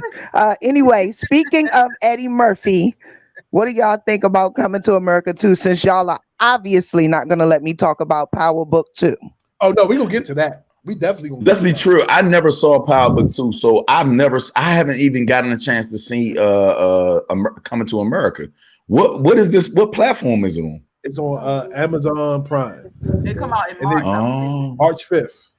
Oh, okay. So somebody has the key. We need the master key because you about to get. But what do we think about it? I don't know. What controversies are you about to bring up, Star? Because I know it's some shit with it. With what? Coming to America 2? I'm excited. I want to see it. I They do too. added Eddie. Damn. Was I getting ready to say they added Eddie Murphy? Oh, I would hope they didn't take him out. They added Wesley Snipes, which I really want to see his role. Yeah. and they added Tiana Taylor as his daughter. So I'm really, really, really looking to see what that dynamic is like. I'm just really excited for the movie as Well, a whole. they also added Tracy Morgan. They added Yeah, but I who mean, who I else? listen. There was somebody else. I didn't mention Tracy Morgan because just looking at the trailer, it looks like they kind of added him last minute as some relief. So his role is gonna have to really, really, really be good for me. But dang, my girl, she was in For Color Girl. I just watched her on this Wasn't Christmas. Leslie Jones in there too? What's her Yep. name? Yeah, Leslie Jones plays Eddie's baby mama. What's You and who plays lying? her Wait mother? a minute. What? Yes. Okay, so the plot of it, right, is King Jaffe is getting ready to pass on, and he's telling Prince Akeem that he needs to have an heir to come behind him. And then comes up that when he was in New York, I guess he must have had a fling with Leslie Jones' character, and he does have an heir. So they're going back to New York, Queens, to go find this heir and bring him to Zamunda. So hold on, And time out. We gotta watch Mufasa die again. again, Ain't this some Damn. shit? and the That's some queen is bullshit. already gone, as you all Jesus. know. Madge Sinclair, she sadly has already passed on, so I know. she's I not in was the sad movie. when I found out about that. Yeah, me too. But Oh my wow, girl, that's sad. what's her name, y'all? Loretta Devine is also in it. She plays, I believe, Leslie Jones's mother. Mm. I Ooh, hope it's Yeah, gonna that. be so crazy I dope. hope that What Now, you is movie doing this gets. gonna back be here, released to Hotel theaters? Rwanda? Huh? Now, this is not gonna be released to theaters like Wonder Woman was, because I heard that was some shit. And Nah, they Amazon cut the check. It's Amazon Prime exclusive. I think yeah, because what a lot of people not realizing, Amazon Prime is actually a very good platform, y'all. Like I I'm on it can't all the tell time. you, right, on my Roku TV, I can't tell you how many movies I done bought from Amazon Prime just because, like, especially if you're trying to go independent, shoot, they knocking on the door. Well, I can't even say knocking on the door. When it discusses independent movies, they surpass Netflix clearly. I think it's a really, really dope platform, and Yeah. I haven't seen anything, horrible on that platform yet. Hey, And I look. do got a request for y'all. Y'all should go on Amazon Prime and watch this movie called Unarmed Man. Because you may catch a song that belongs by yours truly in there. Oh shit. Hey, So Okay. all yeah. right. So yeah, salute. Okay, look, see how he snuck that in on us, y'all. I had Gotta to, go I had check to. that out. That's dope. Which So song? yeah, I'm on the Uncle sound. he the I'm T? on one the that always soundtrack. asks, "Can I put the head in?" I Me just and want to put MC the Rest head both in. was on that soundtrack, and the soundtrack is on all What? music Oh, platforms wait, too. wait, wait. Hold on. What the hell, AI? I don't know what he's K saying. I'm Quick trying is to the I'm trying one to that plug some always shit. says, "Can I just put the head in?" That nigga, and then all of a Oh, sudden, I didn't yeah. say shit about no damn head. So what the fuck is you talking about? She Well, said you be Oh sneaking shit, Lord. bro. All you want to do is put the head in, man. You one of them guys, Rock. man. You got to watch him. He Well, sold look. you the pimp hand. You better be careful. speaking of put the head in, we have some crazy news to talk about. Yes, we damn sure do. It was brought to our attention that there are women that like to get their nipples fucked. What Oh, type of freaky I pussy think shit this is a time for Quick's Corner. Somebody reel me in. It's Quick's Corner. Shut the fuck up, quick. Harriet. So, anybody who has not watched the New Year's Eve special, allow me to abreast you on what Brother Rock over here is mentioning. So, let me break this whole story down for you. So, this is going to be very awkward. So, because now I got to explain how I even came across this shit. Damn, why did I get myself into this? All right, fuck it. Everybody does this. Bring me back in. Fuck that. Bring it back in. So, what had happened was, one night as everybody indulges in their occasional pornographic materials. Do. Thank you for the background music. That made it a lot more easier to get into. So, long story short, I happened to have stumbled upon a video that had a woman in it that had exceptionally sized breasticles. Nipple.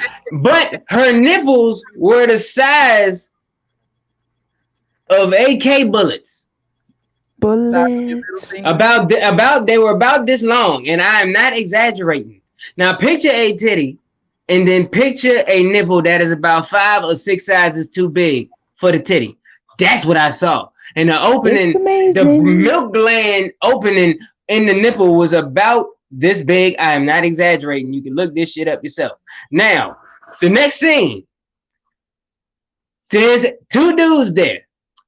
This woman takes her nipple and stretches it over the male's private parts, and they proceed to gyrate. Hold on, quick. We're adults. Did you really just say private parts?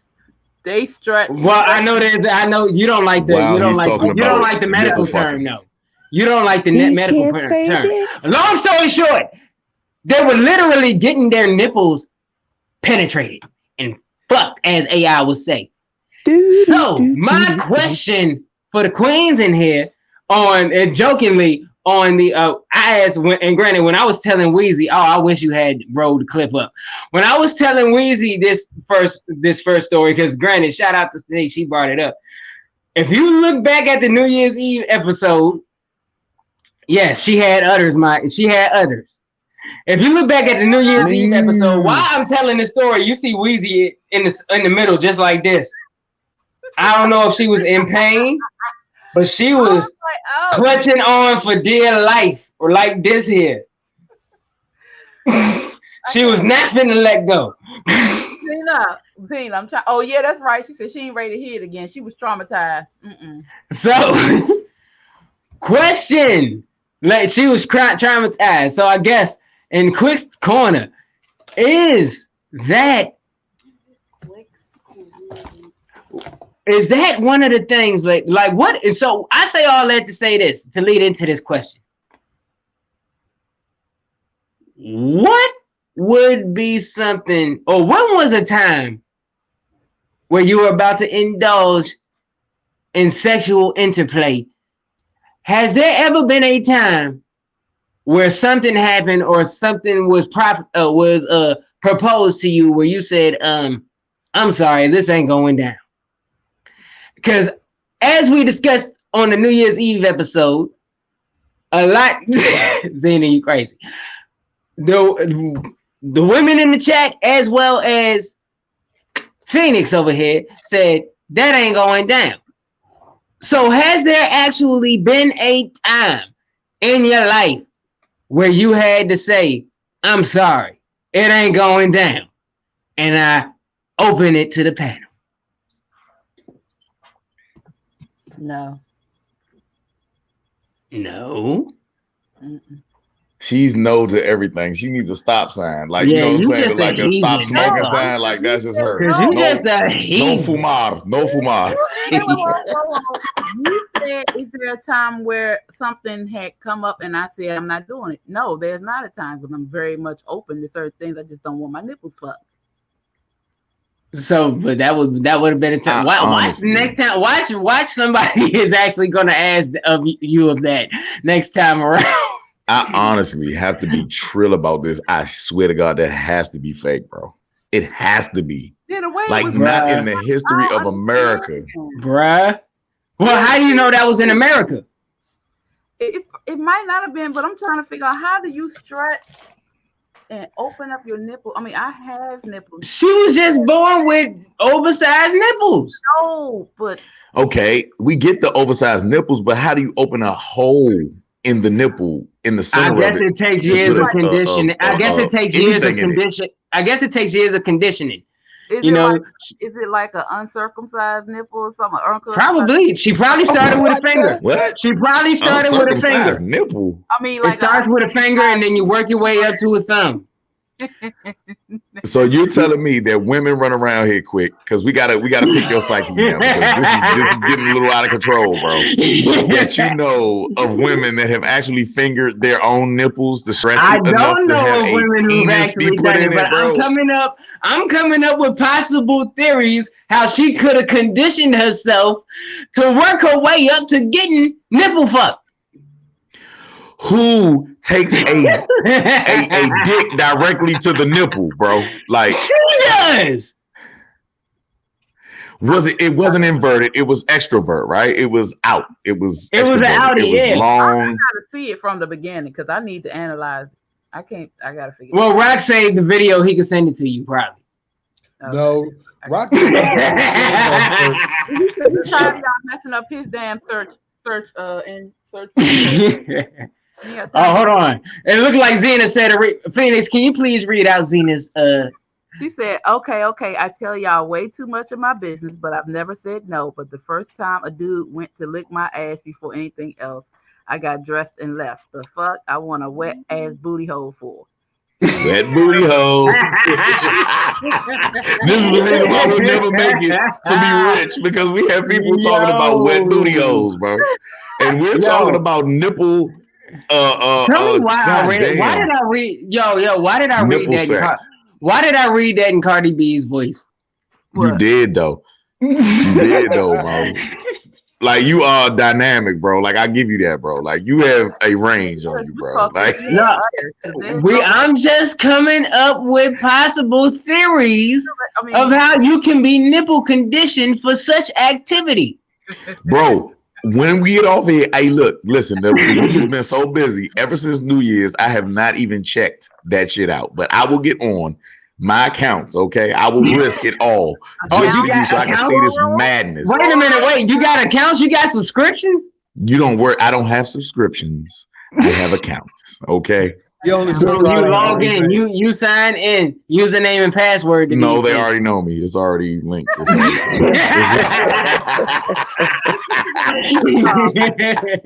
Because every page got different midgets, Mo. I'm into midgets. Like I look at different midgets on different pages, Mo. Account. So you have a favorites list that is saved on your profile. Yeah. All right. That's all. Without my face being recognized. Yeah. Yeah, she was an alien. Y'all, for those of y'all who think I'm lying, literally Google it. It will pop up. I can't relate. I don't think y'all realize, but I have been celibate for 3 months now. Yeah. Congratulations. Those cucumbers really appreciate you. Comforter and ice pack. Because celibate the women don't mean they're not using something. You're using some type of weapon. Okay? No. See, and that's how people cheat. Yes. That's how people cheat. Celibate is celibate. You can't. Wait a minute. Hold on. Someone else. You can't do it yourself. I have been celibate for 3 months. So they're the size of saucers? No masturbation. Hold on. Put the last comment up, please. Yes, the last comment, because it threw me too. Put the last comment. No, before that. No. Right there. My areola is the size of saucers. That is bull because who said that? Who said that? Reese. Oh God! Okay, wow. Good. So we got saucers that like the sauce, the plate saucer. Yeah, Xena. Different nipple. Areola. Yeah, that's different. Men love areolas. That is the declaration around. Yeah, we love areolas. The bigger your breast, the bigger your areola is. Not necessarily. No, not necessarily, yo. Excuse me. I've seen some big titties. Because I say there are titties out there. There are very big titties who've had small areolas. I've seen. Shout out to Xena. She says she's been celibate too. I don't get. See, look. I know I'm not gonna win because we had the disability of making sense. I know that. Chris Rock said that. But anyways, variation. Okay. All right, I'm done. My bad. All right, yeah. So listen, let's move on. Since women are, since you had to go gross, all right. So this is G.I. Mo's. What? This is G.I. Mo's. Do you have a name for your segment? No, we don't yet. But listen, well, we're gonna go non-GMO because a plant-based company that is out of Barcelona, Spain, right? It's called Nova Meat. Okay, pause. It's called Nova Meat. Plant-based meat reinvented. Now, how do you like your meat? Okay, quick. I'm not answering that shit. How do you ladies like your meat? I'll go with the Phoenix. Now, how do you like your meat? What? How do you ladies like your meat? When you do question. eat meat, how do you like your meat? Raw, You know how medium well. Depends on what I'm eating. Depends on what you're doing. Okay.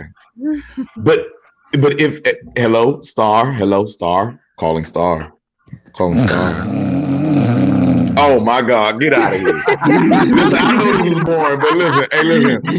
But the whole crazy part of this is that they 3D print fake like textures, and they also can simulate pork and chicken. And it's all done through 3D printing. But it's all natural plant-based like stuff, vegan stuff. I can't say all natural because there's no way to simulate. Well, that's true. I'd have to do my own research, but the idea of it is genius to me personally. I think it's dope, but the idea of it, like, I'd have to do more research myself to know whether or not I would like to indulge in it. But well, they're definitely garnering attention, man. And I got to be honest with you, Nikki. some of the pictures, a lot of the pictures. As a fat boy, you are not going to give me a fake steak. I will throw it back at you. Nigga, Facts. you eat at McDonald's, you eat fake bodies all day, bro. That shit is probably from an Italian. That shit is probably from a grave site, Mo. Like you said fake bodies. Bodies are real. At least I'm eating something real. Fuck it. Okay. Bro, let me tell it you. ain't healthy. That's why you bro. savage now, because you eat ass. You are Jeffrey Dahmer reincarnated, bro. I'm sorry. What? And guess what? You are my brother. So what does that make you? Rock, what if it's healthier for you? It's not good. It's not good for you what you eat. Here's the thing, bro. Here's the thing. The reincarnation of the reincarnation. It's weird. You feel me? I can't I can eat McDonald's because I ain't never see what that shit has made. You feel me? Don't do that to me, K Quick. If you send it to me, bro, I'm gonna inbox you tonight. I'm gonna inbox you tonight because I'm gonna tell you this. And GMO, don't say shit about no glizzy hunter because I have not eaten a hot dog in years ever since I seen how that shit was made. I have not. Hold on. We got a question from one of our viewers, and I think GMO might need to answer this one. Bruh, hold on. First and foremost, I just left Reese a couple hours ago, and she get on my damn nerves. You keep popping up like a goddamn like a disease. You understand me? I just did the damn show. You need to leave us the hell alone. You understand what I'm saying? But what is wrong with eating butt? I don't really think there's anything wrong with eating butt. You know what I'm saying? Like, it just depends on the butt you eat. You dig? Like, now for years, all of us here done grown up on chitterlings. I'm pretty sure all of us that ate trap. I never ate tripe. If you eat dog. beef tripe, you've eaten some type of guts. No. If not, I've never eaten. Y'all already know why I've never eaten chitlins, so that don't apply to me. And I know just Star can't say shit because she is not from around here. She eating beef tripe, chitlins. Well, she ate everything from the asshole of an animal. She ate unclean chitlins, so we already know she ate like she was from the fucking Sahara. God damn it. First of all, you try to say you a non-foundation Black American. My clean, right? You know, kiss my pretty clean asshole. My chitlin. How about that? Kiss your chitlin. I never heard that one before. Chitlin loaf. Yeah, she got chitlin loaf back there. Fucking chitlin. Damn it. Ain't nothing wrong with chitlin loaf. No, Zena funny as hell. I know that's right, Z. Ain't nothing Lord wrong with some Jesus. toes, man. Ain't nothing wrong with Zena some said toes. you need to be sucking on some toes instead of some buttholes. Yeah, until you I get mean, hey, kicked in the listen, mouth. there's a lot involved with a butthole, man. I'm telling you, that is a gentle, very tender like area. You know, like you can tickle it too much where the septic tank just breaks. Okay. No. So watch this segue right here, right? Speaking of toe sucking, guess who ain't getting they toes sucked no more? Kanye West. Damn right. Kim Kardashian and Kanye I knew West you was getting about a to bring divorce. this shit up. How the hell? I fucking It's knew a she was wrap. finna bring this one up. Hey, yo, I guess like shit. Kanye is getting thrown out of the sunken place. Forget getting out. He's getting thrown out. What are your valid sources now? I saw Nigga, It's actually very don't valid, ask bro. me Like for it's all my over sources. the news. It's all over the news, man. But Yeah, wait a We minute. need And citation.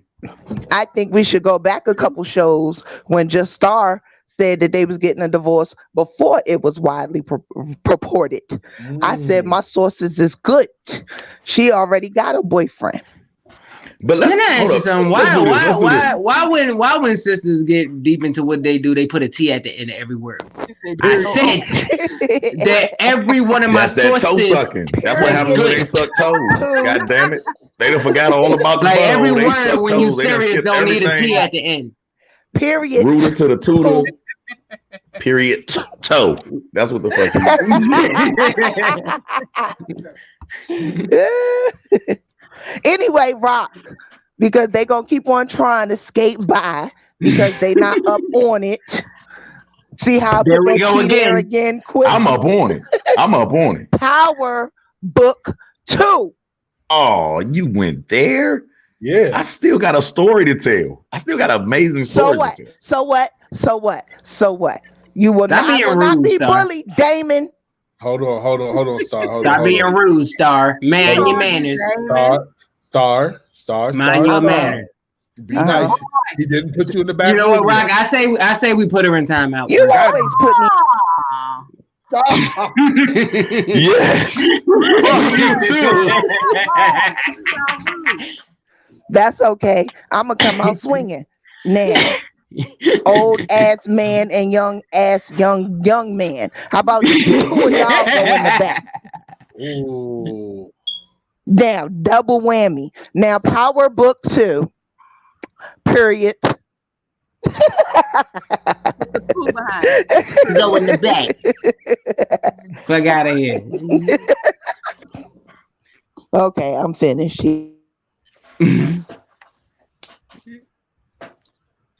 Hello? Did you I know just, you like, finished what because you about to happened? go in Did the back did you have again. to You finished fart? whether That's what you like it or not. women only pause when they got a fart. Okay, you muted your mic and you got a fart. Something happened just now. Whatever. I did not. I was giving y'all a chance to talk since I was told I was being I don't know rude. shit about Power Book 2. Hey, young, do you, bruh? Do you, K-Quick, do you know anything about that? That's when they go. That's the one with Cam and all them, right? Like Nope. It's Tariq. Bro, Tariq or whatever. Yeah, like the young when they in college and shit, right? How do you guys not? I started watching a little bit of it, and the only reason I started is because I was at like my homie's house, and she was watching it, but I never watched it on my own. I saw like 4 episodes of it, and it was good. It was good. I just haven't been triggered to watch it on my fully on my own yet. Well, look, let me tell you like this. I watch that joint faithfully every Sunday morning at 12 a.m. I stay up and I catch Power, and then I go to sleep. Is this a cartoon? I was catching it on Saturdays. Wait a minute. So it comes on at midnight? Well, I actually you catch it on Sunday because 12 midnight. Well, yep. Yeah.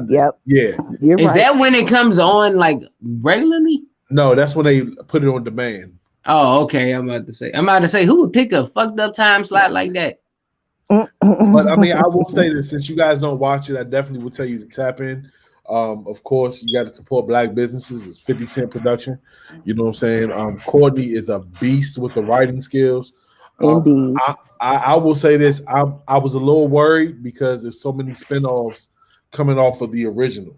But I like how they're slowly building it up now. I will say this, and I was talking to my man Hidden Valley.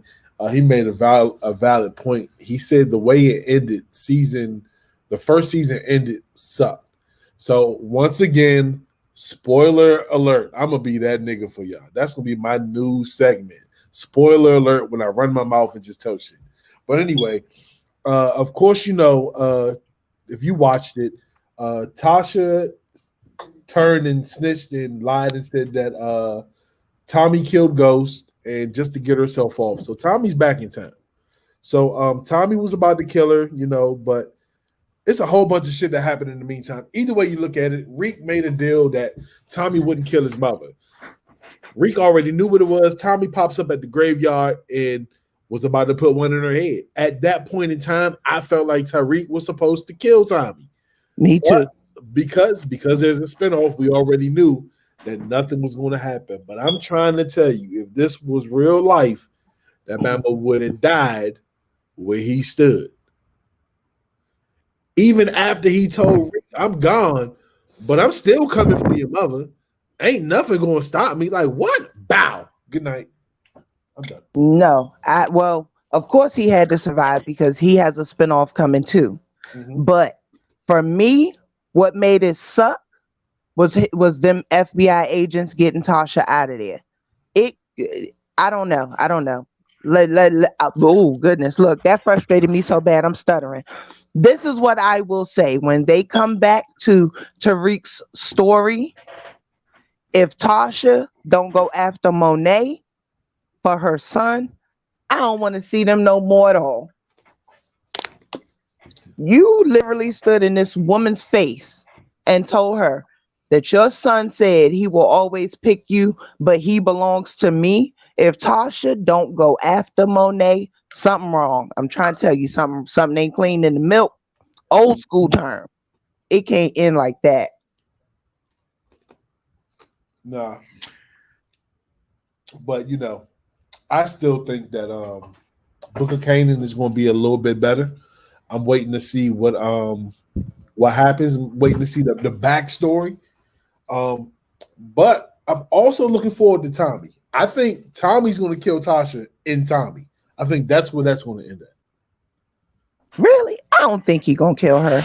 He got to. Look, he killed her. He killed Lala. What was her character name again? Lakeisha. Lala died. Lakeisha. Yeah, bruh. Tasha killed her. And I'm just getting him because, like I said, I never watched Power religiously, so I'm just out of the loop. Hey, go ahead, kill that bitch. Double tap. Yeah. Damn. Miss Proctor, yes, Raising Canaan. Yeah, Raising Canaan. I'm a little leery about watching that because I watched the trailer and the little music video. It's really, really looking to me like a more watered down version of Get Rich or Die Trying, and I don't want to see that. I feel you. It's like if you're gonna do it, then do it all the way to the hilt and make it about the character and not about you.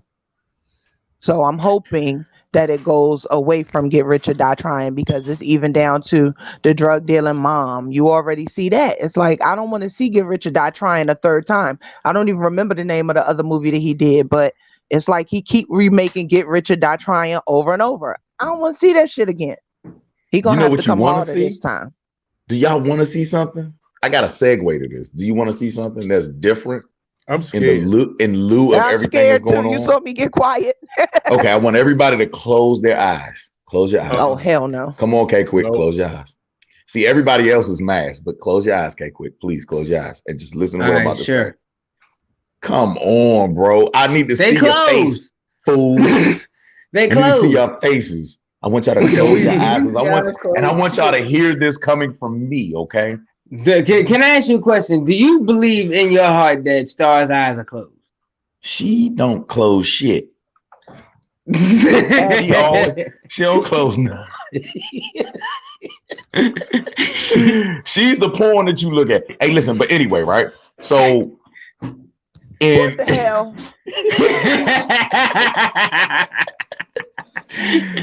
Listen, in the American state of Wisconsin, and I am about to boost everybody, but you gotta close your eyes quick. Close your eyes, and I want you to hear me say this because I want I'm you gonna to look feel this my way. pain. I'm gonna look this I'm way. No, telling just you close now. your goddamn. I'm You're not telling gonna All see right, you then now. anything. Just close, close your motherfucker. Go eyes. ahead. No. Go ahead. Because AI, I I'm want y'all telling to. you I want now. y'all to hear. This better be damn good. If not, I'm asking Okay. Rock to get John Legend on you. Okay. This better be Okay. good. Okay. Well, somewhere in the middle of Wisconsin state, there is a hero. Okay.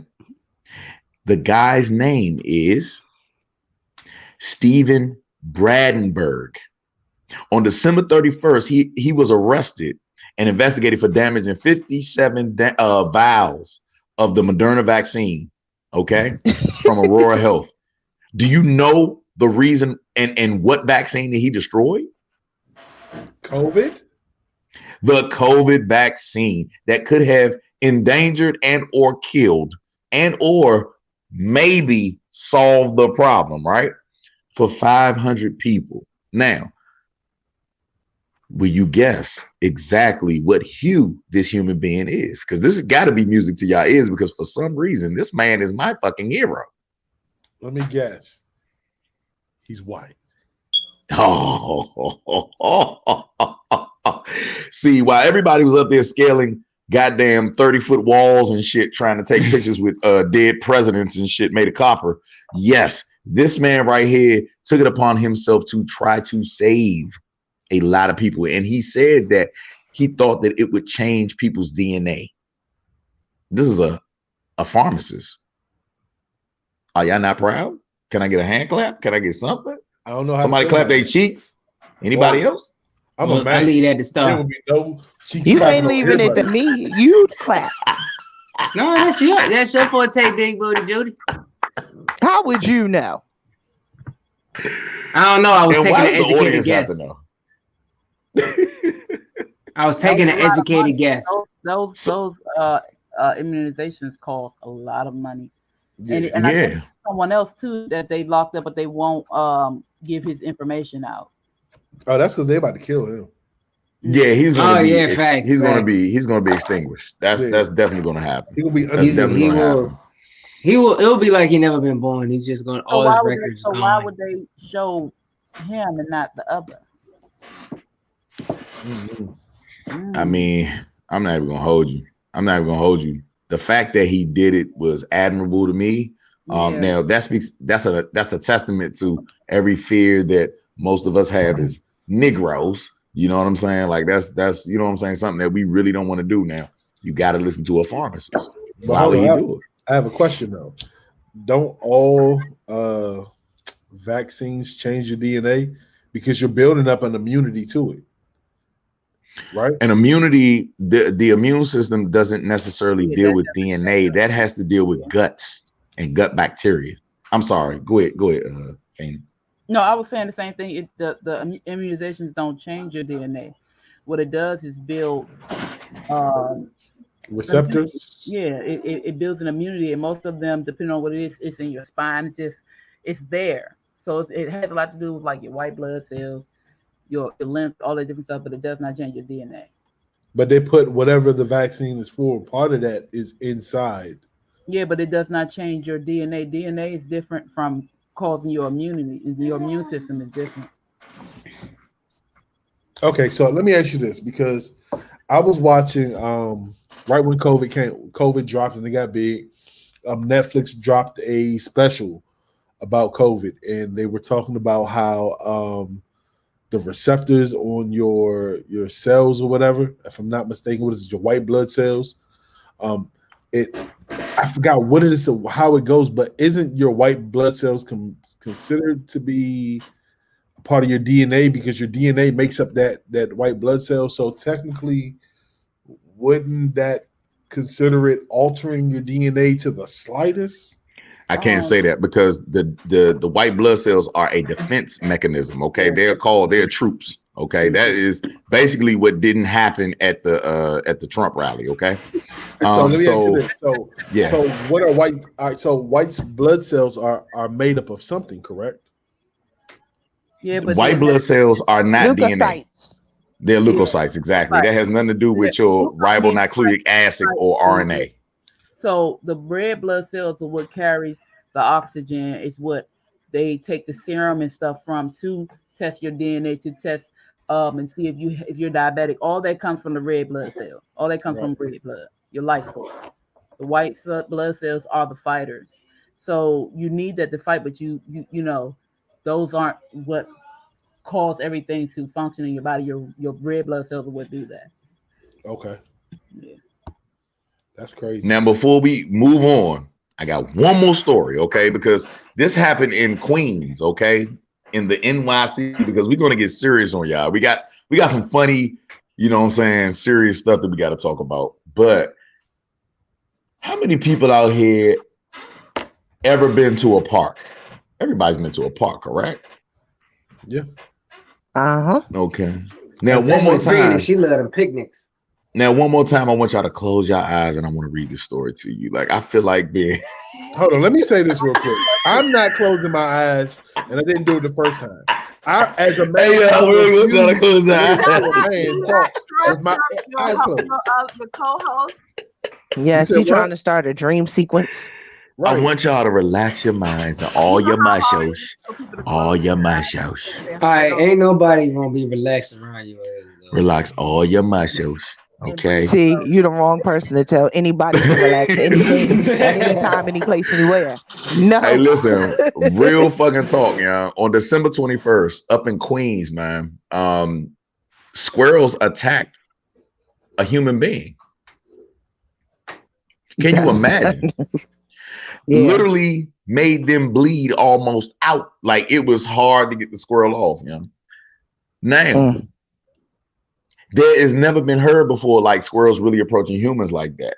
What would you do if a squirrel like ran up on your ass? Like what would you do, black folks? Squirrel soup. Man. First of all, I'm from New York. I'm sorry, Weez. Go ahead. No, go ahead.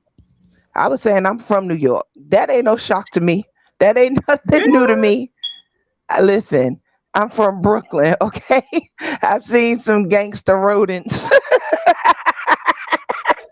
run up on people. That's not new to me. And then the fact that you said that it was in Queens, it's like, to me, okay. Because that's still New York. I don't know, you know. Y'all can tell me about DC and Maryland and stuff, but did they train with Master Splinter or some shit? Like what happened? Are they getting back? Because the people that they attacked were Asian. Are they getting back at them for like trying to hunt them down or some shit? Like I'm listening. I don't know. I've seen a squirrel bite a older man before, and I've seen squirrels actually sit in the tree and bust people in the head with acorns all day long. I don't know what it is about New York squirrels, but they fight when they feel like they want to fight. What do y'all do to the daggone animals? You said what? What do y'all be doing to squirrels in New York? Listen, it ain't a y'all thing because I said I've seen it. I didn't say they attacked me, but yes, I have seen a squirrel one morning attack an elderly man, and it was a normal occurrence to see squirrels sit high in the trees and be throwing acorns at people. That's nothing new to me. I used to see that all the time growing up in New York. So y'all got the Geico squirrels. Yeah, because they be causing car accidents and they shit. got some hate. I don't know, but it's not a shock to me because I've seen it before. That's the reason why Don was sitting up just there attacking people. Bro, that's the reason why Don was sitting up there slicing New York. Like, we're a different breed. Yeah, because you see squirrels throwing nuts at people. That is crazy. Like, who the fuck has ever seen that before? I live here in DC. I've been living in DC for a very long time. I still get out of the way of the squirrels. Like, seriously, my kids laugh at me because if a squirrel try to cross my path or is too low in the tree, I'm not having none of it because I've seen what they do. People say cats are evil. Not until you go to New York and actually pay attention to the squirrels. I don't play with them. Not life for the squirrels. I don't play with them. I told you. I don't play with them. Acorns. Like what they throwing acorns and busting people in the head. Like it's nothing. Like what's up? Mr. Ariel has a question. What do squirrels eat? Acorns. I ain't gonna hold you. Because I've seen videos. I've seen videos where squirrels are literally eating other rodents like mice and whatnot. Because they are still scavengers. Because they are still scavengers, rodents and all that. So they will turn carnivore on motherfuckers. Yeah, but easy. Mostly they eat nuts, peanuts, acorns, These things nuts. of that nature. Look, I'll pay money to see a squirrel eating your nuts. You said what about my mother? You said what about my mama? You'll be a different breed your damn self once that happens. You want to see your son? Why would you wish that on somebody? Because he said these nuts, so he must be talking about his nuts. You know what? We got along last time, young. Don't throw your dice on the table. Me and you, listen. That's because it was raining outside. You are not going to do this. It was an anomaly. Everybody was just getting their superpowers from the solstice. That's done now. But that's amazing because Ariel, real talk, they are rodents first, okay? I've seen them eat pizza. I've seen them eat all types of things left over. Like, I be they eat each other like shit. They will eat each other. They will kill. They will do their thing. You dig what I'm saying? Very savage. They're just rats with long tails. That's it. With furry tails, excuse me, or bushy tails. But they are definitely not friendly. So I get it. 1,000. You hear me? But what would y'all do if a squirrel ran up on you? Hey, Rock, you the only one with the light skinned nigga on that jump that I hate. You hear me? You trying to aggravate me. So bro. we found a light skinned dude. Yeah, right. That's the only light skinned dude you dislike. I do not like cuz, man, because most light skinned dudes make magic, bro. Like, you know what I'm saying? We got all these championships and shit. Like, we do what we do. You dig? We different. We just different. We got the best of both genes. Okay. So what makes him different? Because he howls like a wounded. No, he howls like a squirrel is eating his nuts. That's how he sings. I think you send me my squirrel. Send me my squirrel. I love my squirrels. I think you jealous. I'm ready to go right now. I think it seems like a lounge lizard, man. You jealous? Where is John Legend from? Where's John Legend from, bro? Where was he born? Where was he born? Or he stole one of your ex-girlfriends. Where was he born, bro? In America. No, I need facts. Where's this motherfucker from? Because nobody knows his origin. Where's he from? Do I really have to look this up, bro? You better look it up, bro, because you got his image up there. You better love this dude, man. You better embrace him, man, with his long ass neck, his motherfucking piano keys and shit. You better do it. Well, look, John Roger Stevens, professionally known as John Legend, was born in Springfield, Ohio. That's it. I'm done. I'm gone. Hey, look, put me in the back.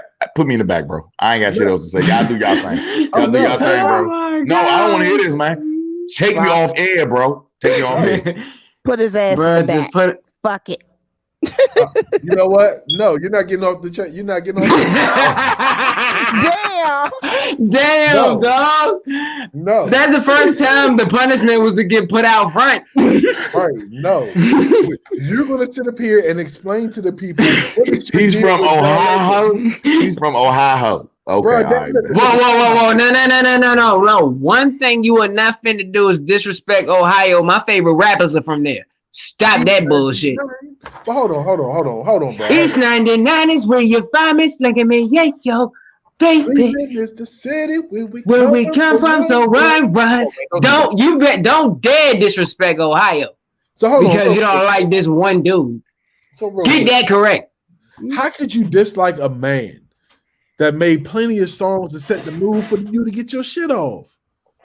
Take it slow. Ordinary people. I don't like that. I literally only like one. You're not helping me. Go to the back quick. Let me get what shit off, bro. Get what shit off. Get what shit off, bro. All right. Quick, I will meet you in hell myself, bro. Put me in the back, bro. I don't want to do this, bro. You probably the only person during this conversation he's not putting in the back. You know that, right?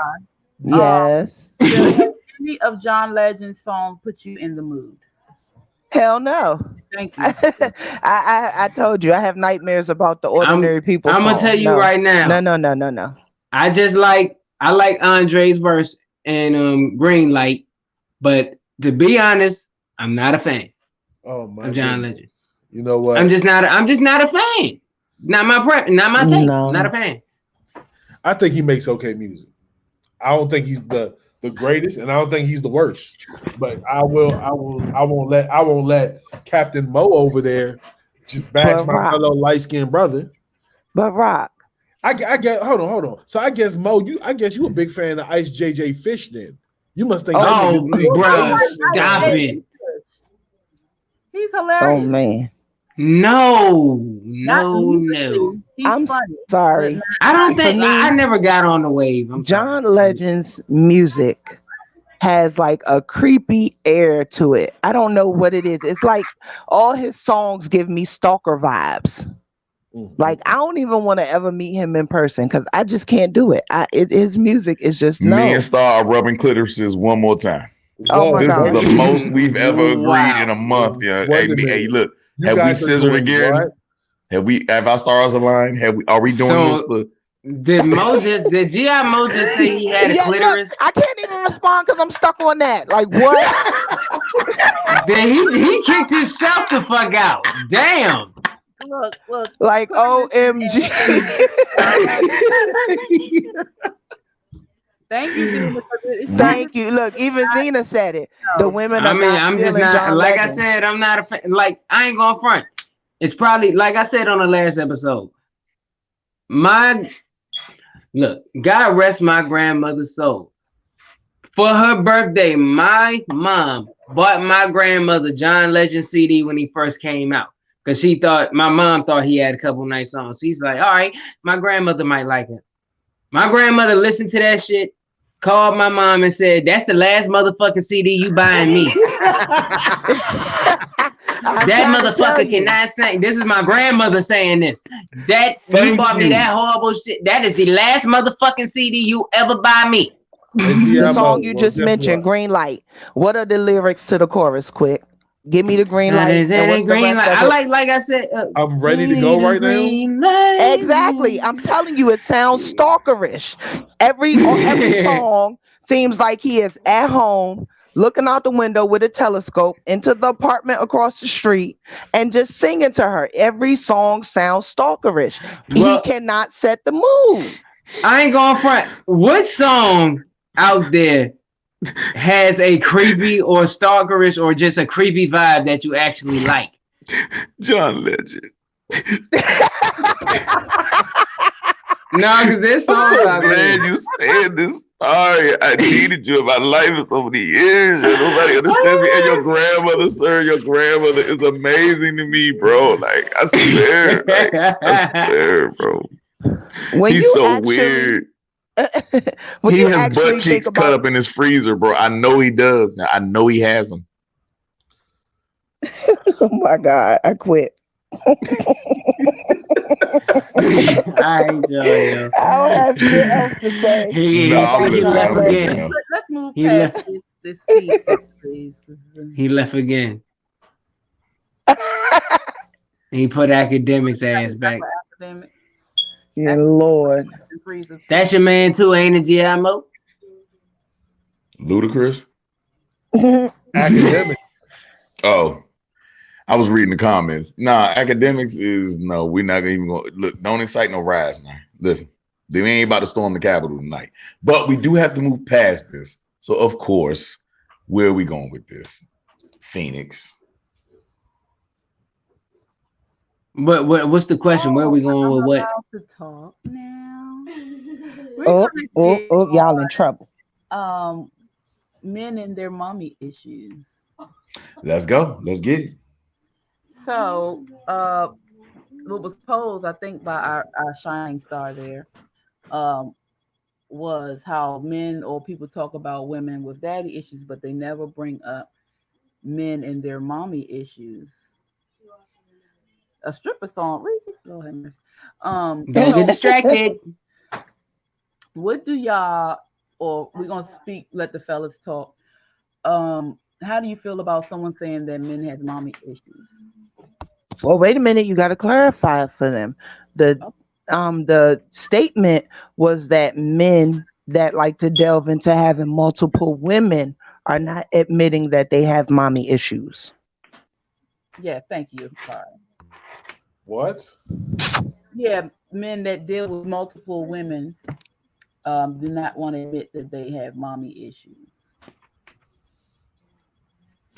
Okay, so let's unpack this because that is very, very linear. Like even what, even how you even put it just now, that's not dynamic. That's not enough. There's always a million sides to every coin, right? So men that have multiple women have mommy issues.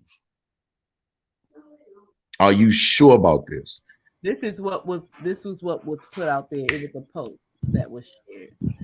It But was a post that a man wrote at that. Can we ask what type of man is this? Because there are a Just lot of off. beta males, there are a lot of men out here that feel like that's what it is, but that's not how it works. That is not how it works for males. That's just there's a biological instinct that we want multiple women at all times. I mean, it's been in the wild, it's been everything, everywhere in like all in nature. Men always have more. They have harems. So okay, let's get a little broad. Now, when you say let's get this. When you say mommy issues and let's say daddy issues, 9 times out of 10, when you talk about a woman and daddy issues, you're talking about that the father not being there, the father being absent. 9 times out of 10, really absent because hold on. Okay, go ahead. In most situations, I say at least 75% of the time, and I might be lowballing just a little bit, but 9 times out of 10, that's what it is. You feel me? As men, women our mothers are always there 9 times out of 10. So that's not really our issue. You feel me? Our issue would be the mother doing too much and babying the man and stopping the man from becoming a man. Because there's a lot of men out here that depend on their mother to take care of them and to do everything for them. That right there, what's the word I'm looking for? That stops the man from progressing and growing into a man. So when he get into a relationship, he depends on the woman to treat him just like his mother. So if you're talking about that point of view, then yes, that is an issue because it's a lot of that out here. But as far as the woman being absent and a man having that mommy issues because of that, I can't see. But it's more to it than that though, because it can be how your mother treats you, how your mother talks to you, how she puts you last and she picked men first. There's a lot of things outside of your mother spoiling you that you can have mommy issues. It's a lot of that. Your mother could have been right there, but she treated you like shit. Or she put her man before you, or she just was not your mother. Right. But for the most part, when people speak of women having daddy issues, they are referring to a man not being in the home or him not doing right. Basically, they correlate it with women choosing the wrong kind of man because of her daddy issues. But then on the opposite side of the coin, when you ever hear someone speak of mommy issues, for men, they are almost always referring to being constantly coddled by their mother. And now they want multiple women because they're still trying to recreate that. Okay, well, this one is going to cook my food. This one is going to wash my clothes. This one is going to sex me good. This one is going to give me money. And the other one is going to let me drive her car. So although there is a myriad, reasons why someone would have mommy or daddy issues, when they speak of daddy issues, they're specifically speaking of choosing the wrong man. When they speak of mommy issues, they're mostly speaking of men being man whores, so to speak. Excuse you. And first and foremost, who the hell convinced you that is the issue? How about men pick the wrong women? How about that's I what am so sick of hearing. about. No. Excuse me, Star. Post. No, it's not a post, and damn that post, because every time I turn around, it's always the woman picking the wrong man. How about the men make all the mistakes and we're stupid? Because we choose ass over fucking sustenance. Excuse you. First no, of all, because most of the women don't have enough substance to keep us there. On that. But that ain't what then why are you bringing that up then? Let's talk about how in the hell ain't what damn we the post. talking about. See, and that's your problem, sir, because you always want to unpack what you want to unpack. What we're unpacking is the post that a man made saying that why don't y'all discuss having mommy issues when y'all What run type around of with a bunch of male women? is A this? Is he man said beta? that. Is he gay? Is What he does that matter? LGBTQ? It all What do you matters think because he it is? makes a What do you think he difference is? in how Okay, well, he he's a views straight man. his emotional connection to men. Okay, well, he was a straight man. That's what I know. What That's what I type of can give straight you as male fact. was he? What type did you want him to be? You tell me. You know everything. Who is this guy? You Nah, do research who on knows everybody else. everything? Who you do research on every other male out here. Who is this guy? When A I mentioned random Kevin guy. Samuels, you went in. You know exactly Now, is everything this about this dude. now question? Was this just a Joe Schmo guy, like a regular Yes. dude, or is he just like Yes. so it's a regular dude, so it's not like a public Yes. figure or something? Absolutely. So who's researching that? So that means his opinion honestly didn't count. And it's aggravating to a man. You understand me? As a It's man, that aggravating is to you. very Oh, aggravating. to me. wait a minute, That is G.I.O. very aggravating. to Wait me. a minute. I Wait a don't- minute. Hold on. Just Who the because of hell this, sits back and wait a listens to minute. a Wait a minute. Hold on, what? brother. What? This is the problem. Just because a man's name is not known and you don't know who he is, his opinion doesn't matter, bro. Like, Yeah, that's I don't agree wrong, with that B. either. Yeah, that's wrong, bro. That's wrong, agree bro. with that. That's wrong. They Don't don't do know that. us, but I guarantee we have a lot to say, and a lot of people learn from us. So He could be a whole simp. He could be a whole simp that has daddy issues because I don't know. I just don't get it, bro. Like, as a father figure, as a father, period. You know what I'm saying? As a father of 3, okay? My sons will never have to worry about me saying, okay, it's their mother's fault or I picked the wrong one, woo-doo-woo, blase, blah. Their mothers can never say I never tried my ass off. You dig what I'm saying? It's up to them. It's up when it comes to mommy issues, it is just, how does it always fall back on the father? We're talking about mothers. How the fuck did this just happen just now? Am I correct? Hey, K Quick, am I wrong? Am I repeating myself again? Am I wrong tonight? Because she took that joint, and flipped it back on men's responsibility again. Men having mommy issues, not men having daddy issues. It's women issues, okay? So I need y'all to clarify that for everybody out here listening and stop playing goddamn games and really explain to us what it is for a man to have mommy issues. Keep the fathers out of this. Leave us the fuck out of here. He wants the discussion to be mother exclusive for a second, basically. Unless I'm wrong, I don't. Go ahead. I'm sorry. I was playing that, that's what I wanted to be specifically on the mothers, because we do cause a lot of problems for our children. So we're talking about mommy issues. That was the topic. She said, issues. I don't even and know. I repeat, hey, look, hey, K Quick, we might have another night like this. I repeat again. Be prepared. Just be fucking prepared. Let's fucking that go. star broke my ass down and said that this guy said that majority of the time it's because the fathers or the mothers picked the wrong man. What? Right? You don't listen. Did she not say that that the mothers picked the wrong man? Did she not say that? Did she not say that? Is that not part of that? Is that not part of the article? Okay, go ahead. Oh my Jesus Christ! You did not say that just now. No, I didn't. First of all, Louisa was breaking down two completely different, a male situation and a female situation. We don't give a damn about the female situation. This is you see what I'm males saying? with daddy issues. You don't listen. You don't listen. You don't listen. Do you have to go on the back? Do you have to go on the back? At least let her get it. If you're gonna let her quote get me, a then you shot gotta off. quote me right. Put that last comment up. What was the last Yeah, comment? let her get her shot off, and then you can rebuttal that. Now, hold on. People putting their bad decision, man or woman, on the parents. Grow up. Dang, I know that's right, Reese. The thing is, you do have to grow up, but your basis is what you were raised upon. Now look. From that, if you don't deal with your issues were when you were younger, you have to deal with that. You don't have to blame on, but you do have to address those issues from childhood. And I will respond to this, because this is where I got to get in my bag now. You got to realize, psychologically and emotionally, do you not realize what scars somebody can carry from childhood? Do you not realize some things, if left untended to and unaddressed, they do not heal, and they can transfer into your decision making.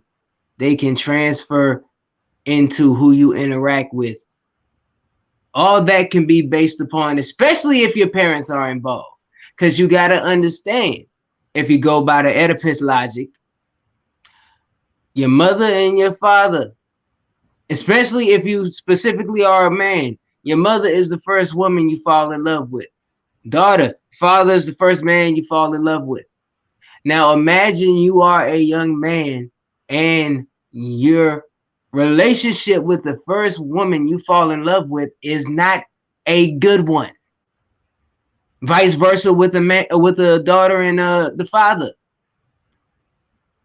If there's a lot of scars that you carry that are unaddressed, they can and will affect your decision making throughout adolescence and adulthood if left unaddressed.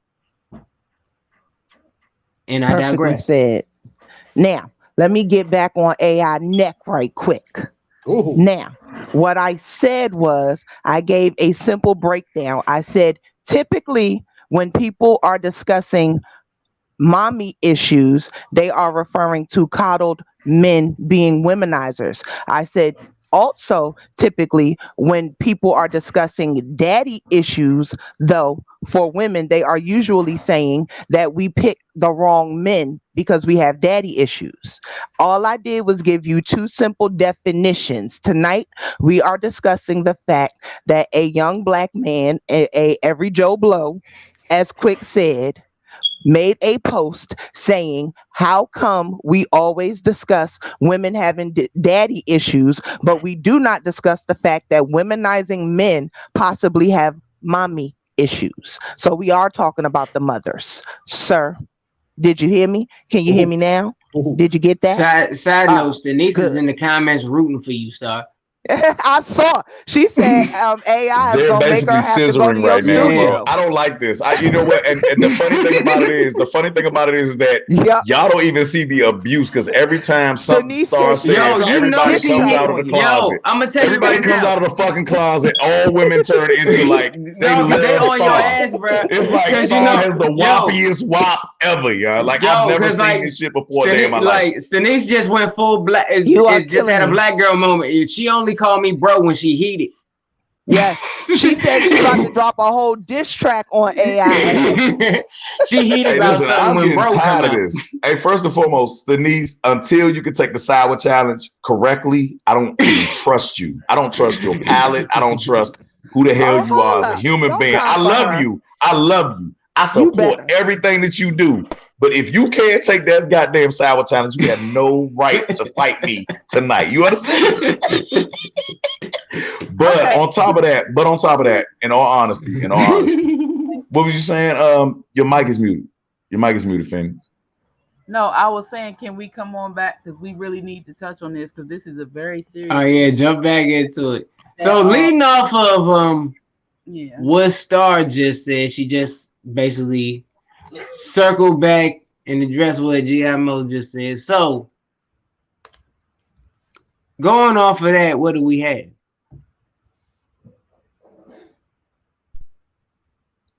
Okay. I thought Phoenix was gonna take it. Oh, I didn't know Basically, she. I have somebody fighting sleep like they won't get in trouble. oh, He playing with me anyway. Um, Oh, one of the biggest things that I'll say, Ethan, stop. I'll say that is an issue is the way the mother treats the son. And most times, or what we think happens is the mom spoils the son or she picks the son over the doors or whatever. But there are a lot of mothers that really hate their sons.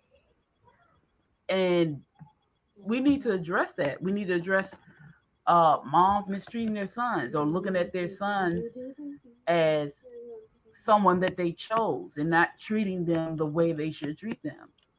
Um, not giving them a fair fight, or a chance, just there are different things that happens with boys and their mothers that is not spoken upon. And I think it needs to be addressed. I think it needs to be placed forward. AI, you muted. Can I ask you ladies a question? I'm sorry, bro. Can I ask you ladies a question? Because this is the actual factual, okay? Because a majority of the households, okay, and in America, because men and women aren't getting along at this point. You know what I'm saying? The divorce rate amongst black males and females are the highest in comparison to any other race that is here, okay? What is it about women being single, raising boys that destroys them so much and so deeply? That gives them the most mommy issues, because statistically, a majority of the males that grow up are learning from the mothers, the very mothers, you and Star, okay? And every mother out here that is listening right now, every single mother that is raising these boys, okay? You guys can change you can change everything. But why is it that when women that fight for custody, that fight to have us to themselves in order to manipulate the father or anything else, why is it that we turn out fucked up when we just with y'all? That happens, and very often, actually. There's a lot of bitter mothers and immature mothers that only can operate in their feelings, and they're not looking at their children outside of how they feel. So we damage our kids because we're not taking care of them. You know, they become a burden. And I say that because I witnessed that a lot. And even in my own family, I've seen that. And it hurts because it's wrong. It's wrong. And I, of course, correct, when I see it, I let them know. But it's like,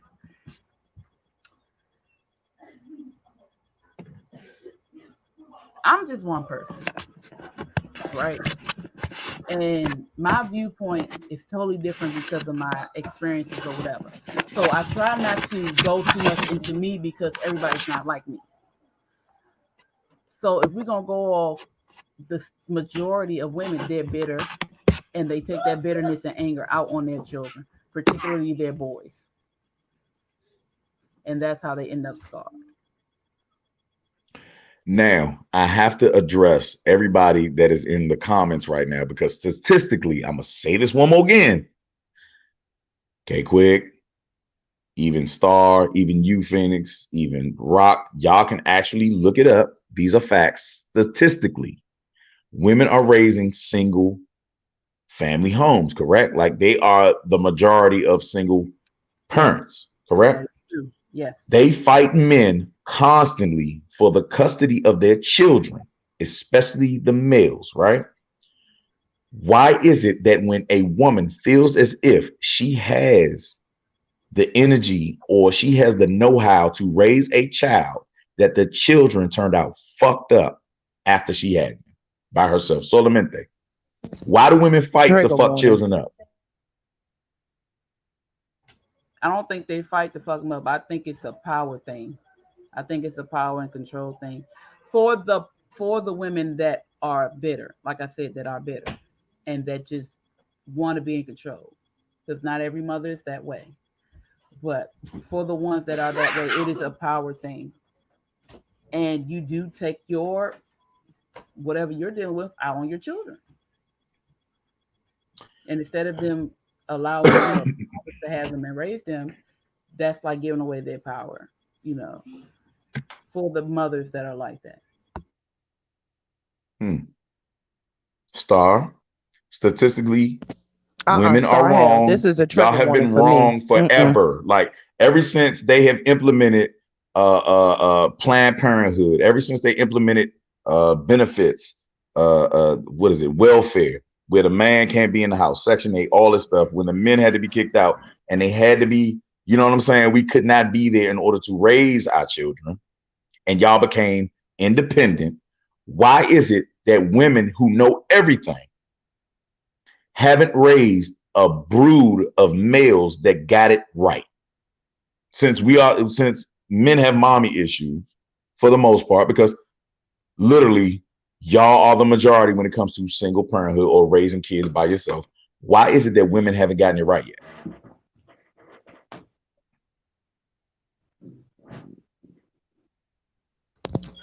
I'm going to say this for the third time, and hopefully you're actually listening to me.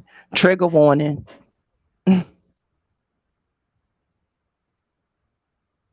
So look, I'm not. That was it.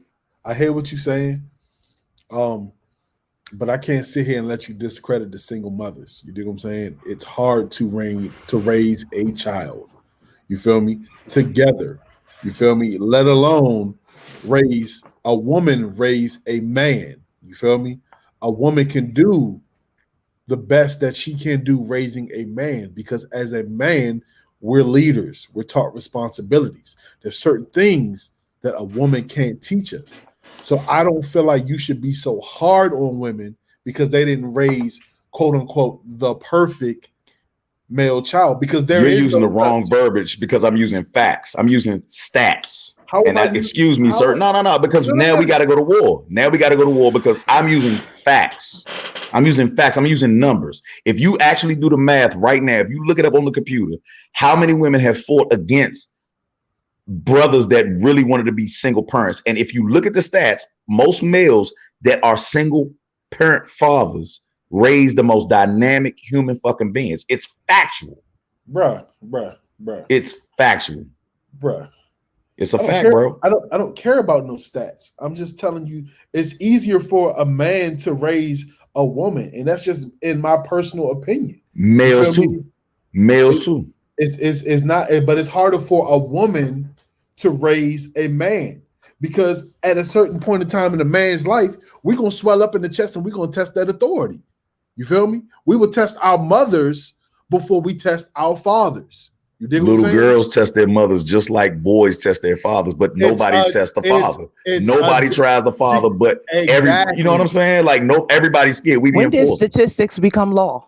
Thank you. That's my question. When did it's not law, it's factual. No. You said factual. And that's the problem is that you don't even want to address the facts. The problem is that you think you know a little something. I don't know nothing. You look it up. I tell you what, get on your phone right now and tell me statistically who is raising the children nowadays? Statistics is what Hitler used to justify killing blacks and Jews. Don't keep telling me about statistics being facts because anybody can quote numbers and say that it's the truth. With a meme of this asshole John Legend on his goddamn shit. That's Hitler. That's Hitler in the far corner. That's Hitler. Don't you talk to me like that. I'm not Hitler. What you're not going to do is crack a joke on me when Star up in that ass. See, that's avoiding the confrontation. Turn around, son, get back in the fight. Thank you. Let's talk about the statistics of how often AI deflects. Let's talk about those facts. Why shall we? What you're not gonna do, like I said, this is a trigger warning. Okay, I was trying to be the damn quiet, and you wanted to keep bumping your gums, so now I'm gonna go there. Ever so often, a woman meets a man or a man meets a woman, and they feel like they perfect for each other. Okay, they get together and make a baby outside of marriage. Then shit goes left. Either she changes or he changes, or they real faces come out. That's just to keep it fair for you, sir. Okay, me being a female and my personal experiences, you know what I'm going to say. Niggas turn into dicks and assholes and decide I can be a better boyfriend and I can be a better father. Don't want to deal with it. And now I have to step up and go for my custody and anything else to protect my children. It has nothing to do with control. It has nothing to do with power. There are some single mothers out there who genuinely just want the best for their kids. And sometimes their own damn daddy ain't the best. It just is what it is. It's just life. As far as fucking the kids up, everything can fuck your child up. They learn from both parents. Maybe they're a little too coddled by mommy because she feels bad that daddy wasn't shit, or maybe they're looking, realizing daddy wasn't shit. You don't know how your child is going to come out because there's no manual. You just do the best you can. But that doesn't always mean that a single mother is fucking a child up. Because please believe there are plenty fucked up kids who was raised by a single father. You just don't hear about it that much because it's less controversial. So now you put that in your back pocket, sir. And sit on it. Tell me about some Y'all goddamn guys statistics. are Fuck them nothing. Did y'all statistics. just really? It's actually stats. I mean, it's data. It's actually out there, and you know it. And that's the problem, is that women will brag about being independent, and so many single mothers. Y'all are so proud of being single mothers, and then all of a sudden, it's equal now. See, when it turns to mommy issues about men, it's all of a sudden equal due, right? It's the father and the mother. No, motherfucker, it's the mother. Let's stick to mothers. And I digress. I'm gonna sit my ass back like you told me. I'm gonna put this shit in my pocket and we're gonna stick on mothers only, because it's always just like you did. You just deflected and you put it on both parties. That doesn't work like that. In this situation, we have to talk about mommy issues from males. I didn't deflect and since a you're damn not thing. a male, you can't said talk about mommy that issues. I am making it even for you. I clearly stated that. I'm not deflecting nothing. We can talk about mamas all damn day, because I can tell you what type of mama I am, and I can tell you what type of mama I had. Now, the type of mama I had is that bitter mama, like Louisa said, only she don't even know that she bitter. I'm getting ready to be 40, and she thinks she's still supposed to tell me who I can and can't date, because she's bitter that she was in love with my father all of this daggone time. He has now passed on, and she never opened her heart up and admitted that she still wanted her first husband. So we can go there and talk about the mothers. I put everybody in it to make it fair for you, sir. Oh, okay. Ding, ding, ding, ding, ding. Nothing's fair for men. I hate to say this. Nothing's fair for men. So look, since we're talking about relationships and you know all of that other good shit and mothers and fathers, you know, you had to date before you know all of this other shit, because we got to move on, because it's getting a little heated. I can feel it. My screen's steaming up from all the heat. So I gotta let the shit heat up. I can hell no, nigga. No, he know I love him, but he like to rile me up on purpose. And this is the No Filter Show. But I gotta go on to we gotta look at his face. We gotta end on a laugh. My question is, and it's not necessarily my question, it's the question that we came up with. When is it okay to fart in front of your significant other? If AI is your significant other, you better not never do it. You said never. AI has graduated from farting a long time ago. He deals with full-on fecal matter. Oh shit! It's just your night, AI. That it's just attacking. I don't know. Y'all ain't shit. I've been shitted on. My life has been shitted on by parents and all types of birds. I hate y'all, but I love you at the same time. It's so weird. It's so confusing. Okay, this is not fair to me. This is not fair. But real shit. You know, like, when are you comfortable to let one rip around your significant other? I mean, to be completely honest, let me be real. I do it just to see where you at, to see how much of an adult you are. Real shit. You said what? See how much of an adult? Yeah, just to see where your maturity level is. Nigga, a fart is natural. If you're like, ew, no, let get out of here. Bruh, there's sometimes when a woman farts, that shit will clear out Wembley. And they always sometimes say it requires day, sometimes a fart requires a what the fuck was that? Like, no shit. Hey, look. It's not, I'm not saying that, you know, I want my woman to fart around me. But I mean, I'm not afraid. If she do, I'm just not gonna be like, ew. That shit is nasty. Well, it's not no ill. I said it'll make me go, what the fuck was that? So hold on. Did something die? I gotta pick on the ladies, because we men, we don't have no problems farting. I fart in the middle of the store and call my son over and be like, yo, why you fart? And you know what I'm saying? I make it seem. Yeah, I'm that nigga, you know what I'm saying? Or I'll fart in the store and walk real fast and be like, crop duster. You know what I'm saying? So, like, ladies, you know what I'm saying? Because you ladies gotta maintain that image of being all flowers, but you know, even flowers stink when they die. You dig what I'm saying? So, Oh my God. Because roses really smell like Right. woo woo woo woo. So, how long does it take for you to part your cheeks around your significant other? Oh my God. Yeah, how long, Star? Oh God. You got to single me out. I don't know, but I can be honest and say it takes quite a while. Like it really does. I will get up and go in the bathroom. Is it You that blow that bad? bitch up, then sanitize I it. don't know. Honestly, it's not a big deal to me. It's natural too, but I don't know. You know, I was partially raised by my grandmother, and my grandmother was my grandmother by the time I noticed her farting around my grandfather. But obviously, she didn't do it early on. If she, says a woman is supposed to go in the bathroom, so I guess it's just learned behavior. It'll take a while before I do that. Shout out to the ladies with etiquette.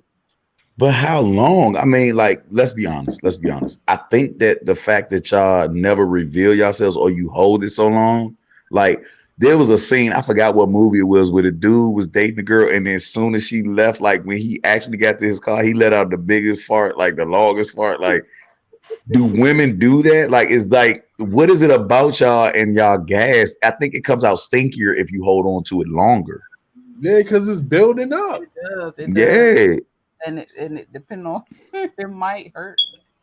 Yeah. It's not building for me. I said I go into the bathroom. But if you can't get to the bathroom, so for me, it would have to come out accidentally before I actually do it. Because most of the time I will hold myself. I don't know why. It's just like you don't want to fart. You don't A want fart can only happen on accident if it's a buildup of gas. Like your butthole cannot tolerate the pressures of holding in flatulence. It just doesn't work like that. Hold on. So has Aaron has a good question. the accident happened in your case before? Who, me? Well, you and Weezy. I was mainly talking to Weezy, but you too. Mm-hmm. So yeah. Yeah, it's happened accidentally. Cause like you Did the fella maintain consciousness? Huh? Did he maintain consciousness? I don't think he knew I did it. I knew I did it, but I don't think he knew I did it. It was at the time where I wasn't eating a lot of meat, so it wasn't too bad. So Ariel said, "Who farts first, the man or the woman?" Men, we always fart first. Yeah. We That's what I'm always saying. fart first. I didn't. Really? You didn't? I didn't. For real? Matter of fact, Bro, see, you look. got to- There you goes gotta my say- confirmation. Look. Holy shit. Hey, bro, you got to go in detail. Why? I never had no gas around her. Oh, okay. Then you are not For human, me- bro. You are not It's human. I just think like, and after a while, I mean, it was whatever. But she let one off rip, and the first thing I said, not out loud, but I said, "What the fuck was that?" Like that was my first initial thought. So I'm like, damn, Reese, I wasn't ready for Go that. ahead. I had to. Oh man, I've never did that. The position you Reese in. said, I was in some position. yeah, Reese said she farted during sex. I've never done that, but I have accidentally farted on my significant other in my sleep. Yeah. That's possible. Everybody farts in their That's sleep, but I have possible. farted during sex. Yeah, I have but done that. you'd I be have so done that. shocked, like, oh shit, did I just do that? It woke Did me you up wake out up my looking sleep. around? As long as AI says the septic tank doesn't break. And I Man. lied the next day. He was like, did you fart on me last? I was like, no, what are you talking about? There had to be some serious Yeah, vibrations there. Like well, you were then a beast. You were a it's beast either boy. you farted or somebody turned the heat on. No, Oh, you know how shit. you be spooning in the bed? And I was dozing off. You like clapped in literally. that man's navel. You clapped in that man's navel. Like right in his lap. Oh, God damn. not in the pubic hairs. Was it So- pubic so you hairs? mean We to gotta tell get an me- idea. So wait a minute. So you don't think he figure it out? He won't be suspicious while everything else is room temperature, but it's 130 degrees around the midsection.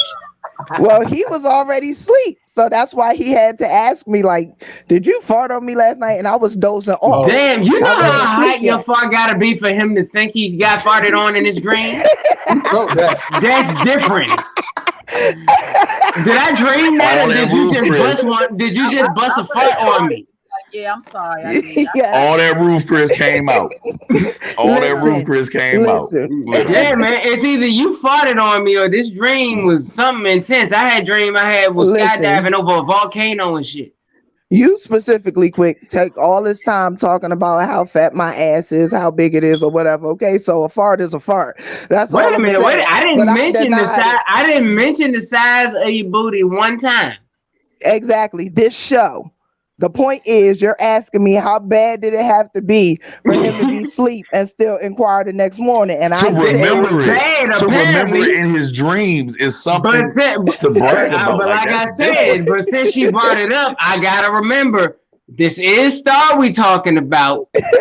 whatever. And granted, if a fucking bazooka come out that ass, Oh God. Her you trap must door have is dreamt faulty. about that shit for 3 days.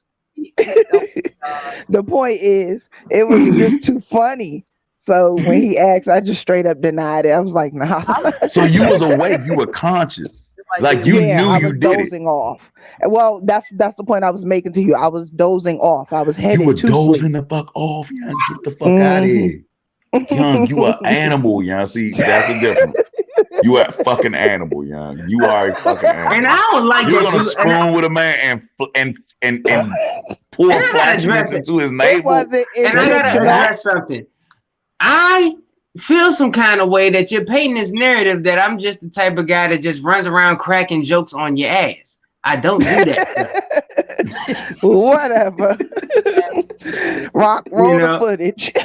Right. Look, So look. no, you just keep providing the opportunity for the joke.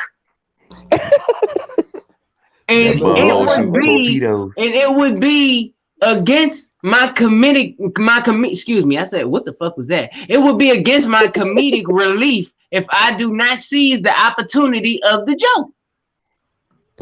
Which has to Anyway, do a what lot was with you your saying, Rock? asshole and your flatulence. So I know we're about to wrap up in the next 9 minutes, but I have to announce the winner of our contest. Hey, I've been waiting Drum for the roll, past 5 days. please. So And the person who will be sitting with us next week on the show about nothing is Zena. Hey. Zena has What's been, happening? faithful so for supporter. an episode, Zena, you are an honorary no filter co-host. Yeah, now I will say this: it was extremely close. Like this, was Extremely. like Yes. we had to really go and look and really run back the shows to see who it was. And Straight up. Zena- That was a lot of homework. yeah, tell me about it. But we're was a excited to lot. have you on the show. It's been a fucking crazy ass show, y'all. We done talked about rioting, farting on people, mommy daddy issues. There was almost a shootout on the show between Star and G.I. Mo. God damn. It's just a thing. We coming back next week to do this shit all over again. Man, I love all of y'all, and especially her. You hear me? That's my girl right there. You did. Yes, Cool that's my breeze. big brother. We inbreeding.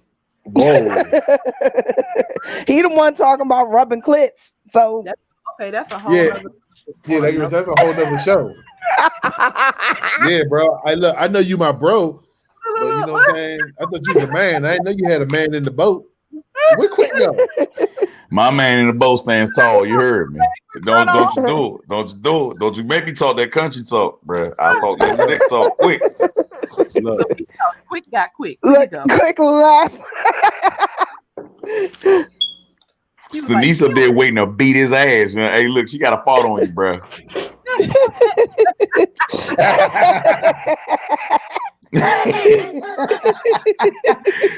Hey, listen. Hey, look. Shout outs to everybody that tuned in, man. Fayetta, man. Hey, listen. It's all family, man. Nikki, Althea, aka Reese, man. Been a thorough ass show, man. And of course, I hope that y'all recognize that we do love each other. And of course, my man with the asylum, man. Hey, listen. You gotta check my man out, our man out.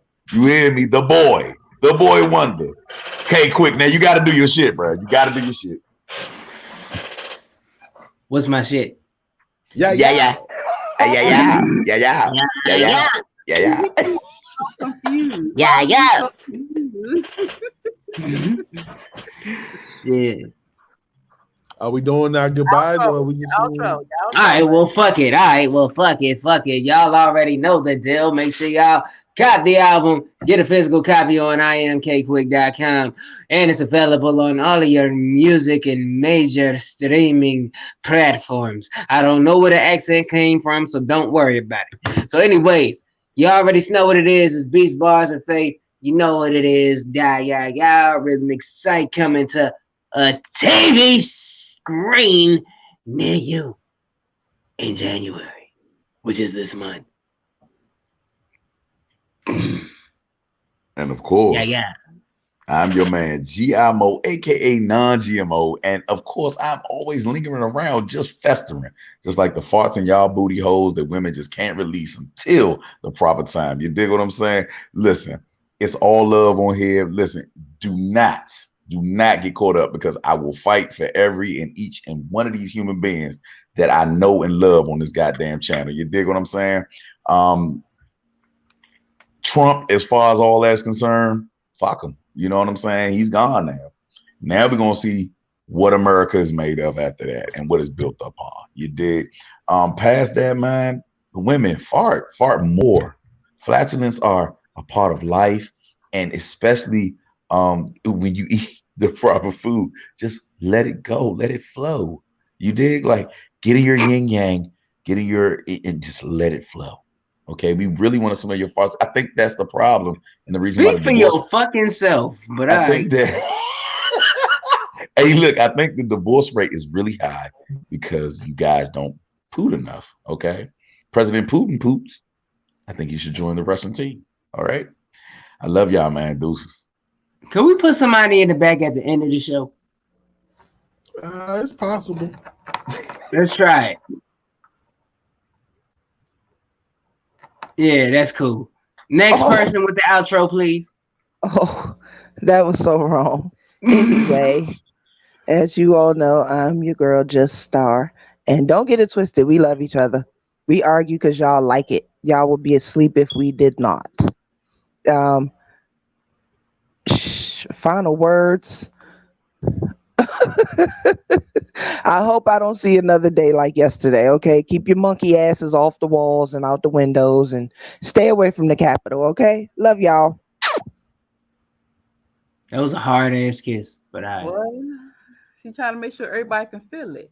That W-A-K, that wet ass kiss. Giving him something he can feel. Oh. That was an auntie kiss, yo. That was a wet one. You gotta do it again. Okay. So I am the Blue Phoenix. You can catch me at the Blue Phoenix on Facebook and the Blue Phoenix Hills on Instagram. It has been a lot we talked about today, but I do really want everyone to take a deep look at yourself. Really look at yourself and see what's going on with you, because there are a lot of issues that us mothers do cause for our children. And so we really need to take responsibility and hold ourselves accountable for that and try to fix that shit, okay? I love y'all. Catch us here next Thursday at 8:30 with our Boozina Rose. I'm excited.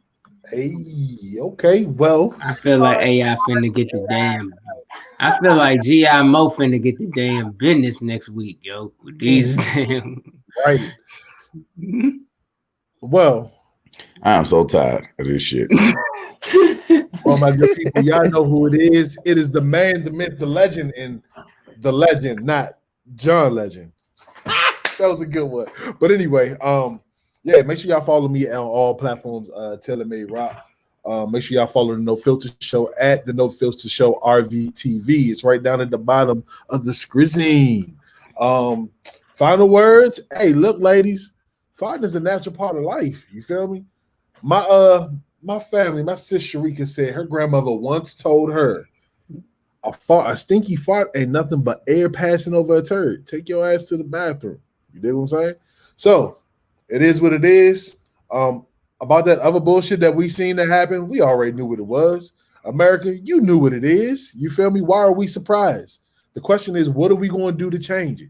And I'm gonna leave y'all with that. So with that being said, I am Taylor May Rock, Star, Blue Phoenix, K Quick, and GIMO. And of course, y'all already know who we are. We are the No Filter Show. Peace.